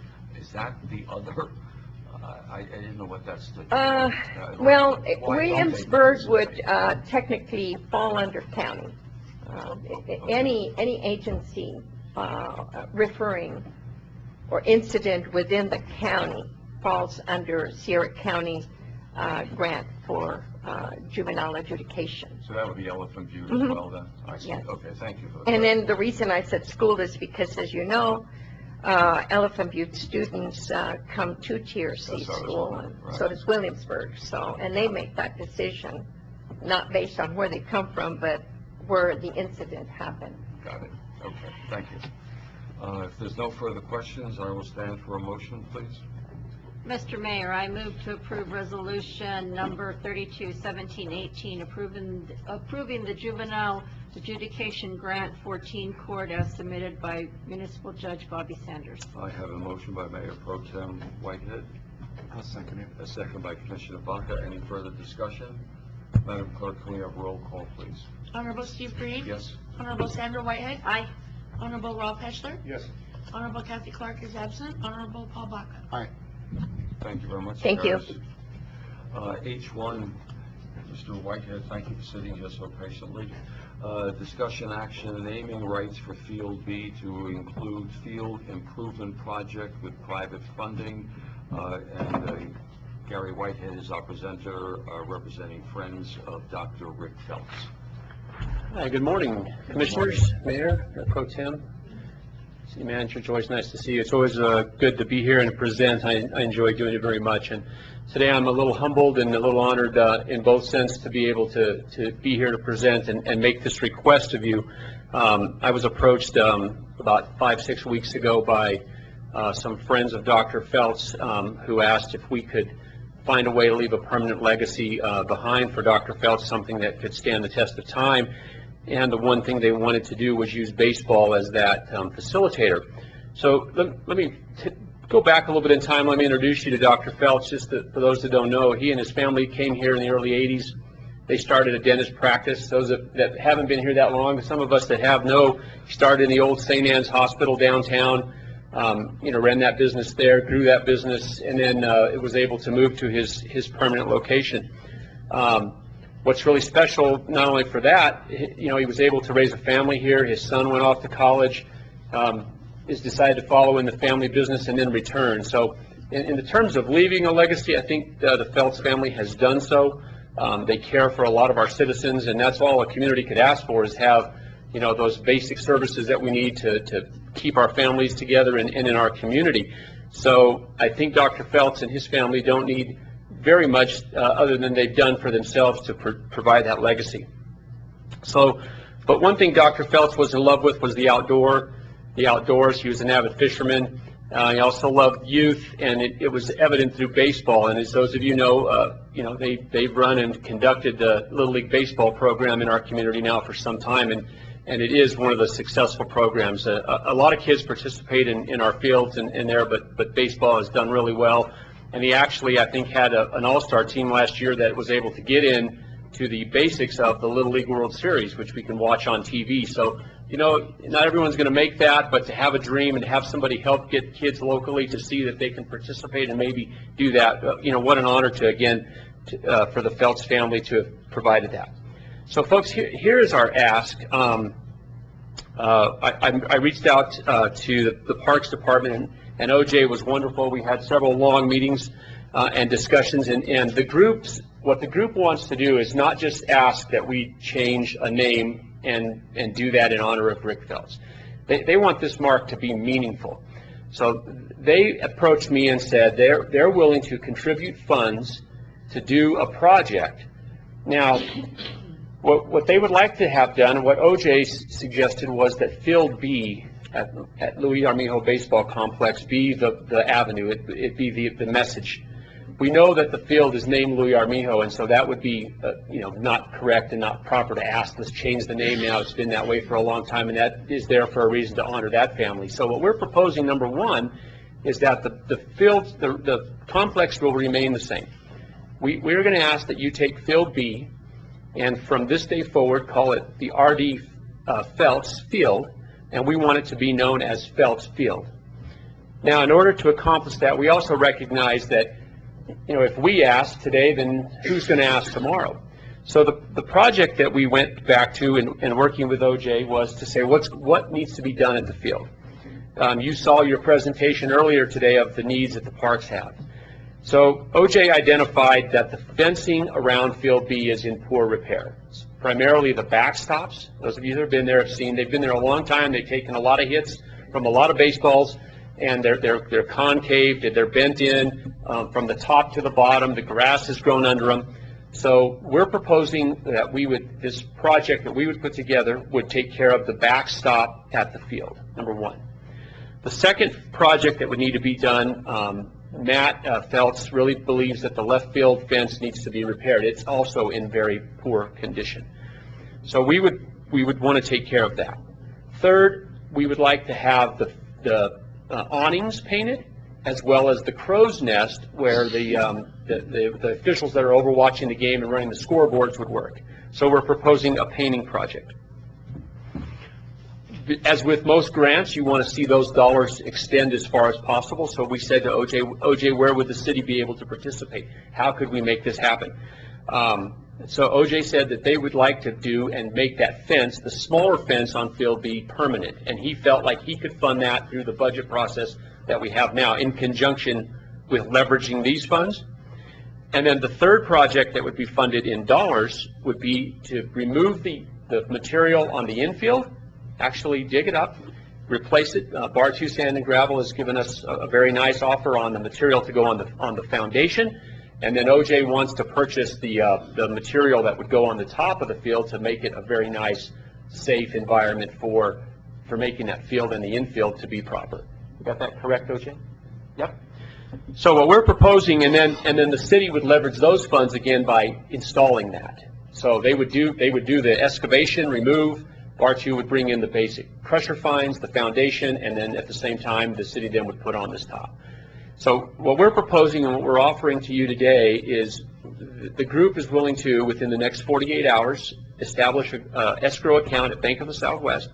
We will put $14,000 into that account. That $14,000 would pay for $3,500 for the painting project. That'll cover the labor and the paint. $8,000 of that would go to the fencing project. These are the numbers that OJ was able to get by calling and getting bids and proposals. Okay, we would put $8,000 to cover the fence, and $2,500 would cover the needed material to do the infield. And then again, the agreement would require that the city participate by installing that material and completing that fence. One thing that's important to the group is they also, if they're going to have Dr. Felt's name on it, they also don't want the project to be half complete. So the group is also willing to see that if $14,000 is not quite enough to finish the project, they're sufficiently funded and are willing to continue and contribute small amounts to make sure that the project we identify here is absolutely complete. Now, a couple of the last piece of this is we would also like to construct a bronze monument on Field B, somehow a small bronze plaque, something, and use this fund as well to make sure that's done so that from this day forward, that Field B is always commemorated as Felt's Field. And the group would come up with the wording and things and such that would go on that. So the final piece of this would be, number one, it's very difficult to stop baseball right now. They've already started playing. These projects are going to take some time. So what we're proposing, and it's why the escrow account becomes so important, we're willing to fund that today to let you know that the group is serious. They're proud to do this project and they want to, but this project would start February of next year. That would give the Parks Department time to catch their breath through summer. We're not worried about it. Make sure they're funding, they're ready to go. And then in February, they would start the project with an anticipated couple of months' time to get it done. And Field B would be ready to play baseball next season with these new improvements. Commissioners, I stand before you today humbly and request that you consider this and that you consider leaving this permanent legacy for Dr. Rick Felts and his family, and that you accept this project and we rename the field today R.D. Felts Field, from this day forward known as Felts Field. And I'll stand for questions. Thank you, Gary. Questions, concerns? What's certainly a great partnership between citizens and the government. I mean, my Lord, let's get more of those. And thank you, and thank all those who probably might want to remain anonymous for some particular reason or not, but incredibly generous offer, that is for sure. And I'm glad that you got with OJ and kind of worked out the particulars and the timing and what his budget's going to look like and what we're going to be required to come up with. I think it's awesome. Thank you. Thank you. Thank you for working with other local entities, giving you some breaks on pricing stuff. Well, Mayor Green, if I can, I'd say that the family is very humbled. They are not, the ask is not from them to make sure that is given. This is a group of friends that do want to remain anonymous. They're not interested in having this put out. They don't need people to know. They just have a love for Rick Felts and his family, and they felt like this is the right thing to do in his honor and for the community. So, and I'm humbled just to be the voice of that. It's very special for me as well. And Ellen, of course, you are, sir. I will stand for a motion if there's no further questions. I want to ask Manager Fuentes, are you comfortable with this? Mr. Mayor, Commissioners, definitely, I know I asked OJ to get with Gary and the representatives. As far as funding and participation and in-house, I think that can easily be worked out and accommodated. So this is a good project for the field. Excellent. Commissioner Hessler, you were going to say something. Well, I just wanted to say what a wonderful tribute to the Phelps family. I knew Rick personally from my encounters at the lake with him and his avid outdoorsmanship, if that's a word. Yeah, it's not, it just became one. And my son OJ actually grew up with Matt, went to school with him. And so it's a wonderful tribute to the family, and it's good to hear. Thank you. All right, this is a discussion action, so for naming rights and for the project of enhancement to that Field B. Mayor, I'd like to make a motion that, as of today, we permanently name B Field at the Armijo Bowl Complex as R.D. Phelps Field, to be known as Phelps Field from now on, and that we approve the field improvement project as presented today by Mr. Gary Whitehead, and that the city works hand in glove with their organization to make this happen. All right, I have a motion by Commissioner Heschler. And I proudly second that motion. And a proud second by Mayor Pro Tem Sandy, your last name again? Thank you. Any further discussion? Hearing none, all those in resolution, just one second, yeah, no. All those in favor, please signify by saying aye. Aye. Commissioner Bacher, oh, okay, thank you, sir. It carries unanimously. Thank you very much, and thank you. Mr. Mayor, we're humbled and we're proud. We appreciate that. And to memorialize this day, we have already set in motion, and I will have a plaque that will be built, and it will memorialize this so that from today forward, everyone will know what has happened here today and that what is coming. So we will get a sign up there tonight so the Little League players will know that you guys have taken such action and that field has a new name. Sweet. All right, let's play ball. Thank All you. right. Thank you. Thank you. Batter up. Thank you. The next item is number 3, discussion action, golf course management and operations, Manager Fuentes. Thank you, Mr. Mayor, Commissioners. So we've had the item on the agenda for a couple of meetings, the golf course management and operations contract. We, started first discussing this matter back in January 24th regarding the contract with Mr. Terry Taylor, and also the issue regarding the liquor license that right now is on hold, but it is still under the city's name. Following that meeting, we also had a meeting on February 14th. Again, just to provide an update on some of the issues regarding the operations and management at the golf course. The commissioner did task staff to do some research on what other golf courses are doing, in particular not only just on the operations of it, but also in regards to their irrigation system. As written in my commission action form, OJ and myself visited both the Silver City and the Deming Golf Course to inquire about their operations, their management, and their irrigation system. Silver City, of course, it is being managed by Western New Mexico University.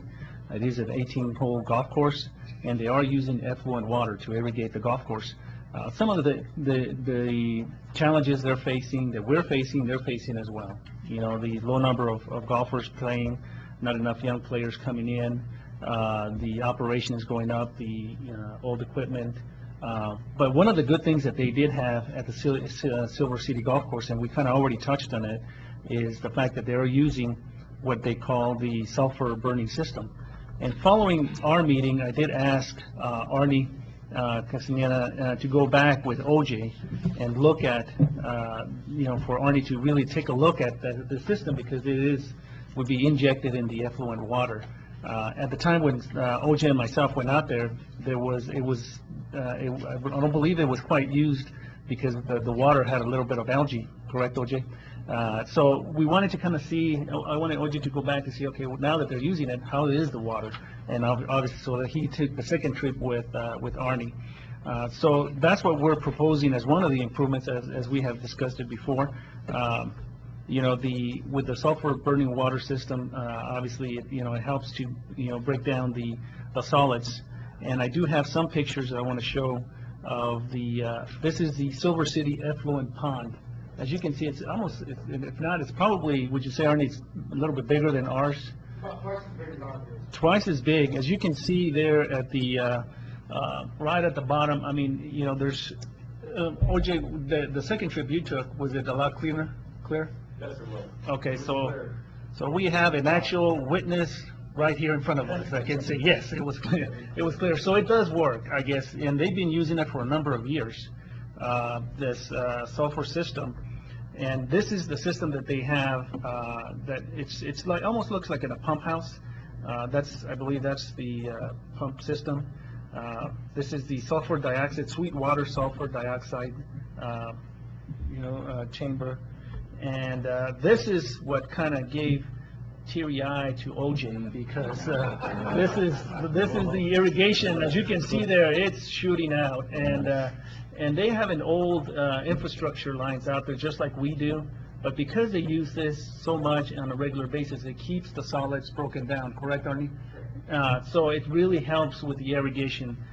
So that's why we were very encouraged to have found this system out there. We've been dealing with this irrigation issue ever since I've been here, trying and looking at different ways. So I think this looks a lot more promising based on what we saw and based on their experience of using it. So we're making a recommendation, and Arnie is already looking at purchasing the sulfur system, correct? Correct. Okay. So one of the other improvements at the golf course, of course, is the replacement of some of the sprinkler heads. And I know staff has already been working with Mr. Taylor to submit the purchase requisition for I think about 100. They are expensive. We're looking at $17,000 initially, but we are wanting to replace them. The timing, of course, it's one of those things. I know Commissioner Heschler asked me, do we install the system first, use it, and then before we install the new sprinkler heads?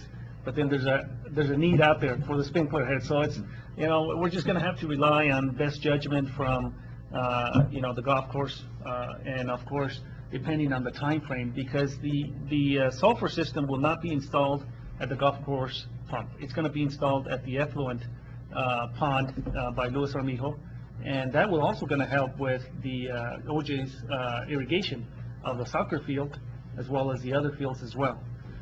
So we're very hopeful that this is going to work with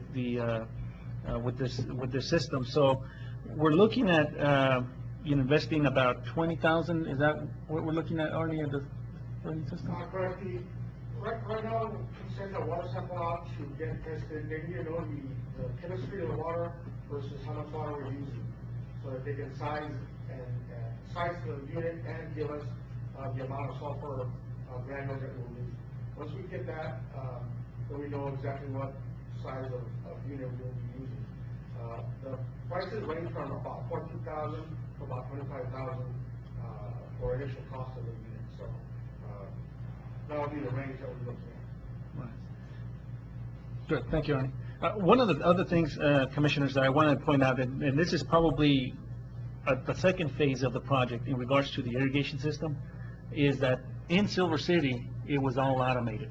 He was able to call it in and isolate different sections of the zone of the golf course where it would irrigate, and it was just, it was nice. Hopefully that will be our goal, is to do the same and install that. But so it was just, again, I just wanted to share that because I think that's going to be additional project probably after this. So going back on the, again, the other visit that we did is Deming Golf Course, and of course they're using a combination of potable water and effluent. Their operating budget is significantly higher than what ours are, including the Sierra del Rio Golf Course in Elephant Butte. Their fiscal year 18 budget is $543,000. So it is, our budget is significantly less. But so we're trying to extend that dollar, as we talked about, not just with this project operations, but infrastructure improvements. So going back to the town hall meeting, going back to the retreat with the commissioners, there were several items that were identified for improvements at the golf course. The water system, the car pass, the post along Marie Street, improved collection and documentation of revenues. That's a contractual issue that we can address. Fixing the flooding and drainage issues across the course, and that's why I think we can look at some of those paving and baskets, try to fix that. Contractual issues with the tournaments, events coordinator, keeping the liquor license, working with the Golf Course Advisory Board, and use of the on-site residence for security or site management. As indicated, we're already kind of making some of those improvements, so certainly the contribution from the golf course and the dollar fund will help to kind of extend and maybe go into other improvements of the golf course. As Arnie stated, we're hoping that it's going to be around $20,000. The new sprinkler heads are already in order at $17,088. The repainting of the golf course clubhouse was all done in-house. So those are, and the other improvements that have been identified, some of those we can still do in-house. The liquor license, like I stated, it's right now on hold with the city being the holder. I believe Tracy, your name on it? Okay. She's not selling liquor out there, so she's just holding that, okay. So the issue regarding the contract, so in 2016, when we issued the RFP and we entered into a contract with Terry Taylor LLC, it was for it was for a 4-year contract. There has been question about the additional extension, and I believe Jay has a legal opinion that it is implied that it does extend every year, the agreement. Or you want to go ahead and address that? I appreciate this, because I know, yes, there has been a concern raised as to whether the contract is terminated somehow, but so this gives me a chance to maybe lay that issue to rest. So let me just spend a couple of minutes here and just kind of walk you through this. The best place to start to look at this, to analyze this, is look at the contract itself. The contract called for an original 1-year term from January 27, 2016 to January 27, 2017. But the contract also provided it could be extended for 3 additional years, which would take it into January 27, 2020. So assuming the contract has been extended, we are well within that 4-year period. So this is not like a situation where we're trying to extend a contract beyond the 4 years that would be specified in the contract. We're still within the 4-year period, so that's important to note. So that being said, has the contract been terminated? Well, let's take a look at paragraph 12 of the contract, and there are ways to terminate the contract, either for cause or for the convenience of either parties. But either case, for there to be an effective termination, you have to have a written notice provided by one party to the other. That has not happened. So the assumption you have to make here that both parties are willing to continue on with the contract. Neither party has sought to terminate the contract. So we know that pursuant to paragraph 12, there has not been an effective termination of this agreement. The final question would then be, well, if there was not a termination, was the contract extended? Well, okay, yes, there had not been specific action taken, and that might be something we might take a look at, about a policy we might want to come up with in the future. But looking at the facts of this particular case, okay, after 1-year term, what happened? Well, we know this. We know the contractor continued to show up after the 1-year term and continued to perform all of the duties as specified in the contract, as if the contract was still going on. The city was obviously satisfied with the work that was being done. They continued to pay the contractor during this period of time as if the contract was still in force. Under those set of circumstances, if we were in court, I'm confident a judge would say that by the conduct of the parties, there's been an implied extension of the contract. So I think what you have at this point is that the contract is still being extended on a month-to-month basis. And with that opinion, I even spoke to one, you really don't even have to have the commission really even take, action to extend it. But I understand, I guess there's a question that arose regarding the liquor license that the state is looking for something in writing that we are extending this for a full year. Assuming that to be the case, then I would recommend the commission do take affirmative action to extend the contract for 1 year. So that would be something to provide to the state. Thank you. Any question about what I said? I know I just gave a detailed opinion there. Any questions about my analysis? Any concerns? If we vote for an extension, would that be from when the contract would have not expired but had to be renewed a couple of months ago, or would it be from today's date? I think I would go from today's date. I would take the position that you've been extending the contract on a month-to-month basis from January 27, 2017 through the present, and now the 1 year would start at this point going forward. Do you agree, Juan? Yes, Mr. Mayor and Commissioners, I believe, and as I stated right now, the liquor license, if we want the liquor license to come back and use it at the golf course, then I believe the question from Rose at the state was about that, it couldn't go month to month, it couldn't go, they feel better, it's gonna be, there's a commitment there of a long-term kind of agreement between the city and the license holder. I can tell you that, I know, Mr. Taylor, understanding the limited resources that we have, has been working very well with the city and trying to extend that, and sometimes even the process of purchasing some of these items takes time, and he's been very patient in working with us. I know he's, worked with staff, and I think, giving us the opportunity of the one-year extension with some of these improvements, I think it's probably more fiscally responsible to do it this way than to try to put out another RFP when we don't know what that amount is going to end up coming in at. Because, again, we're limited in resources, so I think we already have an existing contract. We know what improvements need to be made out there. We have a good working relationship. Yes, there are some challenges that we need to address, and we will address those with him. But moving forward, I think we have a better opportunity to address a lot of the things right now because there's already an established relationship. And legally, we can do it, so our recommendation is to proceed forward. Mr. Mayor, my question, Attorney Rubin, is because this is a one-year contract with the possibility of a 3-year extension, why do we not bring it before the commission before the contract expires? There's a perception out there that when people see a contract is expiring, they're looking at that. And so I have no problem with the contract and with what is happening in the extension, but I think for the perception of the community, we need to do this correctly and bring it back prior to that extension date or go out for RFPs. I mean, again, that word perception comes about a lot of times, so we as commissioners and manager need to put out to the commission what is proper instead of saying, well, this is the way it's always been done and we're legal. Yeah. I understand the legalities of it, but what is the perception of it? And you're right, I agree with you. What I would suggest, and I've suggested this, maybe an idea would be to put this on the agenda just for policy considerations going forward. What procedures does the commission want to utilize for the extension of contracts? Do we want to have it all come back to you, or do you want to delegate the authority to the city manager? So that's something I think that would be a good idea to discuss in the future.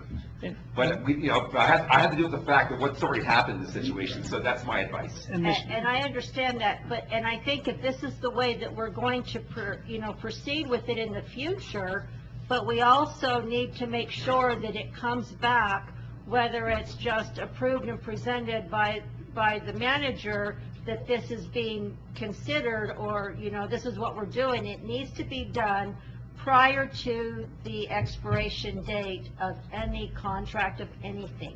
I'm in favor of having on the agenda for you to discuss that, how you want to proceed. And Mr. Mayor, and Mayor Pro Tem Whitehead, I think one of the things to address, yes, that is correct. I think the issue is sometimes a lot of these contracts, when we put out the RFP, they have different provisions on the extensions.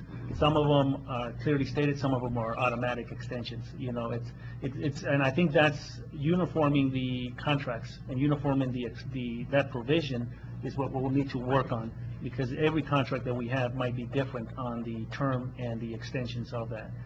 In regards to your question about the perception and identifying those before they do, that's one of the, again, I come back to what we're doing in-house in regards to the utility office and the accounts receivable position, which will, part of that will be oversight of those contracts.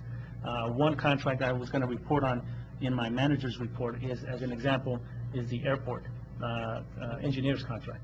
That is already going to be put out to RFP because that's coming up for expiration. So, we are catching those, and then if there is no automatic extension comes up for expiration, then we are putting those out. So that's going to be addressed. Thank you. Further concerns, questions, Commissioner Ashland? Yeah, thank you, Mayor Pro Tem, for this comment. I think it's really important. I would like to see that anytime we have a contract coming up for expiration, that at least 2 months before that contract comes up for expiration, that it gets put in before the commission so we can look at it. I understand what happened in this situation was that we didn't have the confidence to go on with our current contractor because of the issues that we were having. And that's why we had to buy time. And because the city wasn't in a position where it could take over the golf course operations right then and there. So I understand why it was done. Don't really agree how it was done, because I think we should have probably got ahead of that, and I think we need to do that in the future. And the other thing we need to understand here, I think, is that if we do extend this contract for another year, is that it's buying time to figure out the future of this golf course, if that's what it's going to be. And we need to put the community and everybody on notice that we're going to do everything we can to make it a successful effort to make this continue to be a golf course. But if we continue to lose money, and no matter what the efforts we do to enhance this operation, it continues to fail, we're going to have to make some hard decisions next year. I think it's going to be as soon as next year. So I'm hoping that we can stop some of the bleeding and try to get at least some of the baseline revenues back for that golf course in the form of more play and in the form of other activities out there. I think those are going to be important. So we're kind of on trial here for the next year, and I'm hoping that we can make some real significant improvements to that golf course operation. Thank you. Okay. Any further concerns or questions? Then I will stand for a motion. Mr. Mayor, I move to approve the golf course management and operations agreement as presented by Manager Fuentes and addressed by Attorney Jay Rubin. And as a point of clarification, Mayor Pro Tem, is that, when you say golf course management, is that also to extend the contract? Extend the contract for 1 year. Starting effective today's date? Correct, yes, sir. Okay, so we have a motion by Mayor Pro Tem Whitehead. I need a second. Second by Commissioner Hessler. Any further discussion? Hearing none, all those in favor, please signify by saying aye. Aye. Aye. Opposed? Carries unanimously. Thank you. Next, into report, City Manager. Thank you, Mr. Mayor, Commissioners. Just a couple of quick items. Let me show a couple of pictures. We're dealing with infrastructure. You know, infrastructure, when we deal with city items, we range from golf course, irrigation, parks, ponds, streets, to cell towers, this is one of our cell towers out at Mud Mountain. And as you can see on the cell tower, this is a very old tower. It's been out there for many years. It's, as you can see, there's a little bit of a tilt on the midsection of that. Bo Easley and myself went out there with representatives from KRWG from Las Cruces, New Mexico State Channel, and they're proposing to move their antennas out of this tower. One of the reasons being because it is compromised at the bottom. It has been repaired in the past. It currently has about 4 users, including the university, and this is just some of their, the little different four panel sections that are the actual communication equipment. It goes very top. And you can't see it very well in this picture, but there's some wires that hold it. Some of the tensions on the wires are not equal. So there is a need. I think that's one of the reasons they want to move out of this tower. So they are working to find a new location. What I wanted to and it's hard to see here, but there is a tear in the right there in one of the legs of the tower. It has already been a couple of years ago. We went out there and repaired 2 other tears that one of the legs had, and now it's just it's tearing up. So bottom line is, I think this tower is it isn't BLM property. Eventually, if we want to maintain it, we might have to start looking at what it's going to cost us to replace that tower, to continue making it a location for television stations. I believe the 2 of the TV stations from Albuquerque are located in this tower here. So I just wanted to bring that to the Commissioner's attention. Bo will be reaching out to a tower company to try to find an estimate of how much it would cost. or if we just decide to abandon that tower. There is another tower a little bit higher up than this one. It's also the city's, that it's currently not being used, that we're going to be looking at so there's a lot of old equipment out there, and wires and stuff, so it's one of those things that we'll need to have to start cleaning up. So I just wanted to bring that to y'all's attention, because that was just something that was brought to our attention. I mentioned about the airport RFP, so that's going to be going out pretty soon. And I'd like to call upon Arnie and Tracy to come on down, because I want them to help me with this next item report that I want to give the commissioners. And this is in regards to the North Lift Station that we've had at least two incidents recently in regards to that lift station by Denny's. This first page that I want to bring to your attention is the wastewater improvement PER report. And the original report that we did back in 2012, as you can see there, it was done back in 2012, was specifically on the wastewater treatment plant. And then after that, there was an opportunity for us to amend it to include some of our lift stations in July of 2016, because there was some USDA funding opportunities, which would include in the wastewater treatment plant project all of these lift stations. Not only just the wastewater treatment plant, the Nickel lift station, the Clancy lift station, the MIMS vacuum pump station, and the North Date lift station. So it has been identified as one of those lift stations for the final phase 2B, correct? So I just kind of wanted to give you all kind of quick update, because this is part of our preliminary engineering report of the lift station, of our lift station. And I kind of wanted Arnie to, this is kind of cross-section, Arnie, correct? Correct. Of the lift station, and you have the little there. If you want to kind of maybe give us some just what we're looking at here in regards to the lift station. It's going to be the little star that is the laser. There we go. There you So go. North Date is one of our lift stations where it was set up originally as a wet well, dry well type of setup.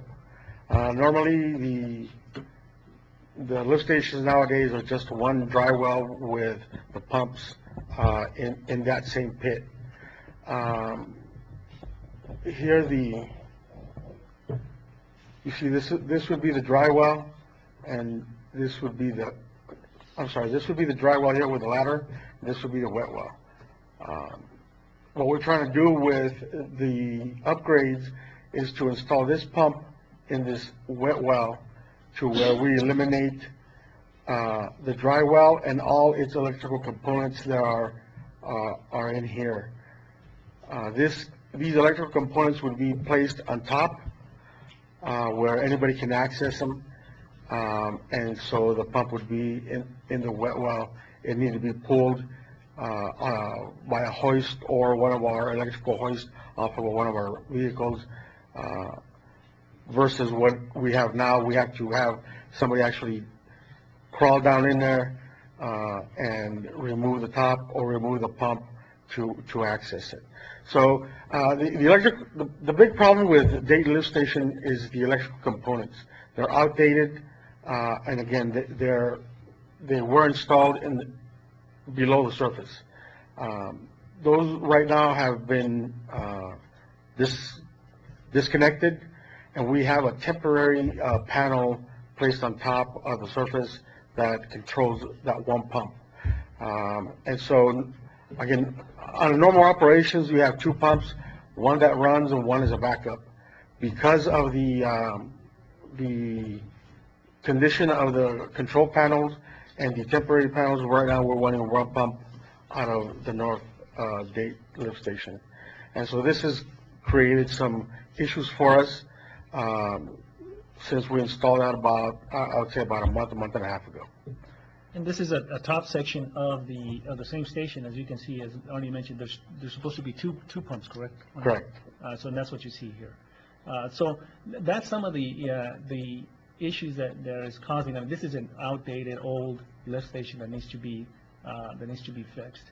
And what I wanted to kind of show you now is, as you can see there, you know, it did identify the project. You know, obviously, it was constructed back in the 90s. I think Jesus says it was probably earlier than that. But, you know, it's in dire need. We've done some improvements in the past.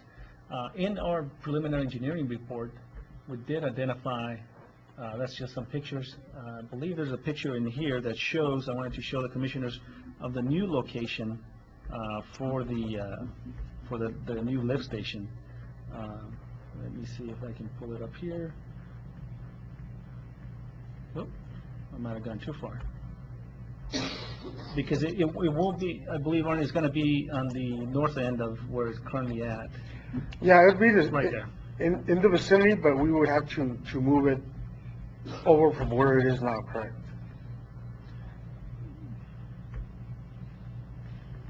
There we go. So in this picture here, you want to kind of point out where the current location is? This, I think, is Denny's, am I correct? That's correct. I can't see. So the location is right here, right now. We'd have to move it over to make more room on this side, which would be towards the interstate. So, and so that's the proposed project. Kind of wanted to give you all some additional information because I know a lot of, when these incidents happen, is, well, what is the city doing? Where are we at? And unfortunately, it's the timing of it. It is going to be rehabbed, and this is where Tracy comes in regards to the funding, the money. When is the money coming? Show me the money. So back when the PER was amended, we were actually working on an application with USDA for that phase that did not include the lift stations. And that's when USDA contacted us and they said, hey, we know that you guys are having some issues with some of the lift stations. We do have extra funding available. If you can amend that PER to include that, we may be able to get you the extra funding. And so then we reached out to our engineer back in, that was 2016, where they amended that PER, and we got the $5.2 million with USDA to include the lift stations. So since then, our engineer has been working on the design of everything. They work closely with wastewater, with Arnie and Jesus, bring in their design plans, make sure that everything that they're looking at improving works within their plan and that they are in agreement. And there's times where they aren't. You know, they're all very meticulous about what they think will work and won't work. So that takes a little bit of time there. Those plans are now completed. They have been submitted to USDA for USDA's first round of approval. USDA did have some comments and corrections that they needed the engineers to make. At the same time, they send those into USDA. They also send those out to the other environmental as well as New Mexico DOT, because some of that is going to be within right-of-way. We have to get permits with DOT. We've heard back from everybody at this time except for DOT. They're still in their review. We're hoping to hear back from them by next week on those plans. Those plans will then go back to USDA again for a final approval. They have 30 days to review them, although they predict that they'll have an answer back to us within 2 weeks, and figure very little comments or changes will need to be made as long as DOT doesn't request any major changes as well. Once that's done and we get the approval back from them, we're looking at approximately mid-June to get the approval back on USDA at the latest. We can go out for advertisement towards the end of June and advertise for bids and get those in by the end of July. We'll then have to submit all of those bids in for review for USDA, as well as bringing those here to the commission. And so we are looking at probably late August to early part of September where we can actually go to construction on this project. We will be putting Date Station as one of the priorities when we go out there. I think that was what we discussed was once we're ready to go construction before anything else is touched, that's the first thing. Thank you. Thank you, Trey. And with that, Mr. Mayor, Commissioners, that's my report for today. Thank you. City Attorney Rubin. Either report, thank you. Mayor Pro Tem. No report. Commissioner Hessler. Mr. Baca. Well, first of all, thanks to all those folks that helped produce Fiesta. It was, I thought, an awesome weekend. It was brought to my attention that in a thank you ad from the NRA, the TRC Municipal Golf Course was located as was printed as one of the sponsors of that event, the Friends of NRA, and I have told the people, and I've checked with Manager Fuentes, that that was inappropriate for whoever put that ad in there. The city did not fund any shape or form of that NRA dinner here. We don't do that. We don't pick the winners and losers. And it was probably Mr. Taylor himself who donated to NRA, and he's certainly entitled to do that. And I think it was just a misstep on whoever did that to put down TRC Municipal Golf Course. But that is not how we use your dollars. That's number one. You know, everyone, I guess, in the world thinks that I like to do battle with Mr. Fenn, and I really don't. However, I am not going to allow anyone to start throwing tomatoes and rocks at this commission, at this manager, at this staff. And what Mr. Fenn said today was a bold-faced distortion of the truth and what transpired during our retreat. If you listen to Mr. Fenn, unfortunately, I guess he has a deficit attention disorder because he never can sit here for an entire meeting. He says his 3 minutes and walks out. He leaves you with the impression that for 6 hours we talked about salaries for staff. And I'll be brutally honest with you, that was one of the points of discussion, absolutely. However, if you had taken a look at the document that Commissioner Heschler constructed after that 6-hour meeting, salaries was just probably one of maybe 40 to 50 items that we discussed, that we had heard from the public forum, from comments to the public here during our 3-minute comment period. And so just to leave those who read the newspapers and listen to the radio with is that that's what we did for 6 hours is untruthful. It's just not fair. And I know that Manager Heschler, and I've thanked him before and I will thank him again publicly, I cannot thank him enough, has spent hours and hours and hours preparing this retreat so it was valuable use of our time. We had Manager Fuentes there, we had City Clerk Canton there, taking the minutes of what we were doing, and then Commissioner Heschler took all that information, all those suggestions, all those ideas, what was feasible, what was not feasible, et cetera, and created a document. And if Mr. Fenn had read that document, I cannot in my wildest dreams figure how he could make a statement such as he did, in my mind, other than try to embarrass this commission. And I personally will not tolerate it. I will not stand for it. And this has nothing to do with Mr. Fenn as a human being. It has anyone who comes before this commission and gives misinformation to the public about our actions, I will certainly speak up, as it is my right and I think my obligation to do as well. The last thing is at a hospital board meeting yesterday, I know that this is Law Enforcement Week and Municipal Clerks Week and Poppy Week and everything else, and last week it was Dog Week, but this week it looks like coming up is Hospital Week. So where have I put this? I had it here and now I've misplaced it. But needless to say that, here we go. Sierra Vista Hospital, this was a statement that was sent out for immediate press release in April of 2018, but it turns out this month is Hospital Week. This week of the month is a small way, so it's a small way to recognize and say thank you for the very hard and everyday hard work and dedication of all those people here and everywhere that when we do have medical incidents and medical needs, are there to keep us upright and to walking out of that facility. So with that said, thank you for all those in the healthcare industry. That is the end of my report. I see that we are going into executive session. I will need a motion, please. Mr. Mayor, I move that we go into executive session for acquisition of real property, 612 East 2nd Street, pursuant to 1015-1H.8. I have a motion by Mayor Pro Tem Whitehead. I need a second. Second by Commissioner Baca. Can I have roll call, please?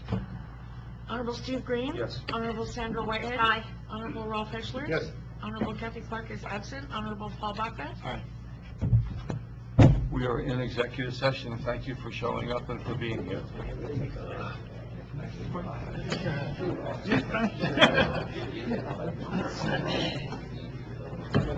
Mayor, I stipulate that we were in executive session under J1, acquisition of real property, 612 East 2nd Street, pursuant to 1015-1H.8, and only matters were discussed and no action was taken. Okay, does anyone have a motion to make or not? Mr. Mayor, I move that we authorize staff to finalize the acquisition of real property at 612 East 2nd Street. I have a motion by Mayor Pro Tem Whitehead. I'll second. Second by Commissioner Baca. Any further discussion? Hearing none, all those in favor, please signify by saying aye. Aye. Opposed, carries unanimously. Thank you. I stand for motion for adjournment. I move that we adjourn this meeting and go to lunch. There you go. Thank you. Let's go to work. One of the, Are you going to work? yeah. Yeah, of course.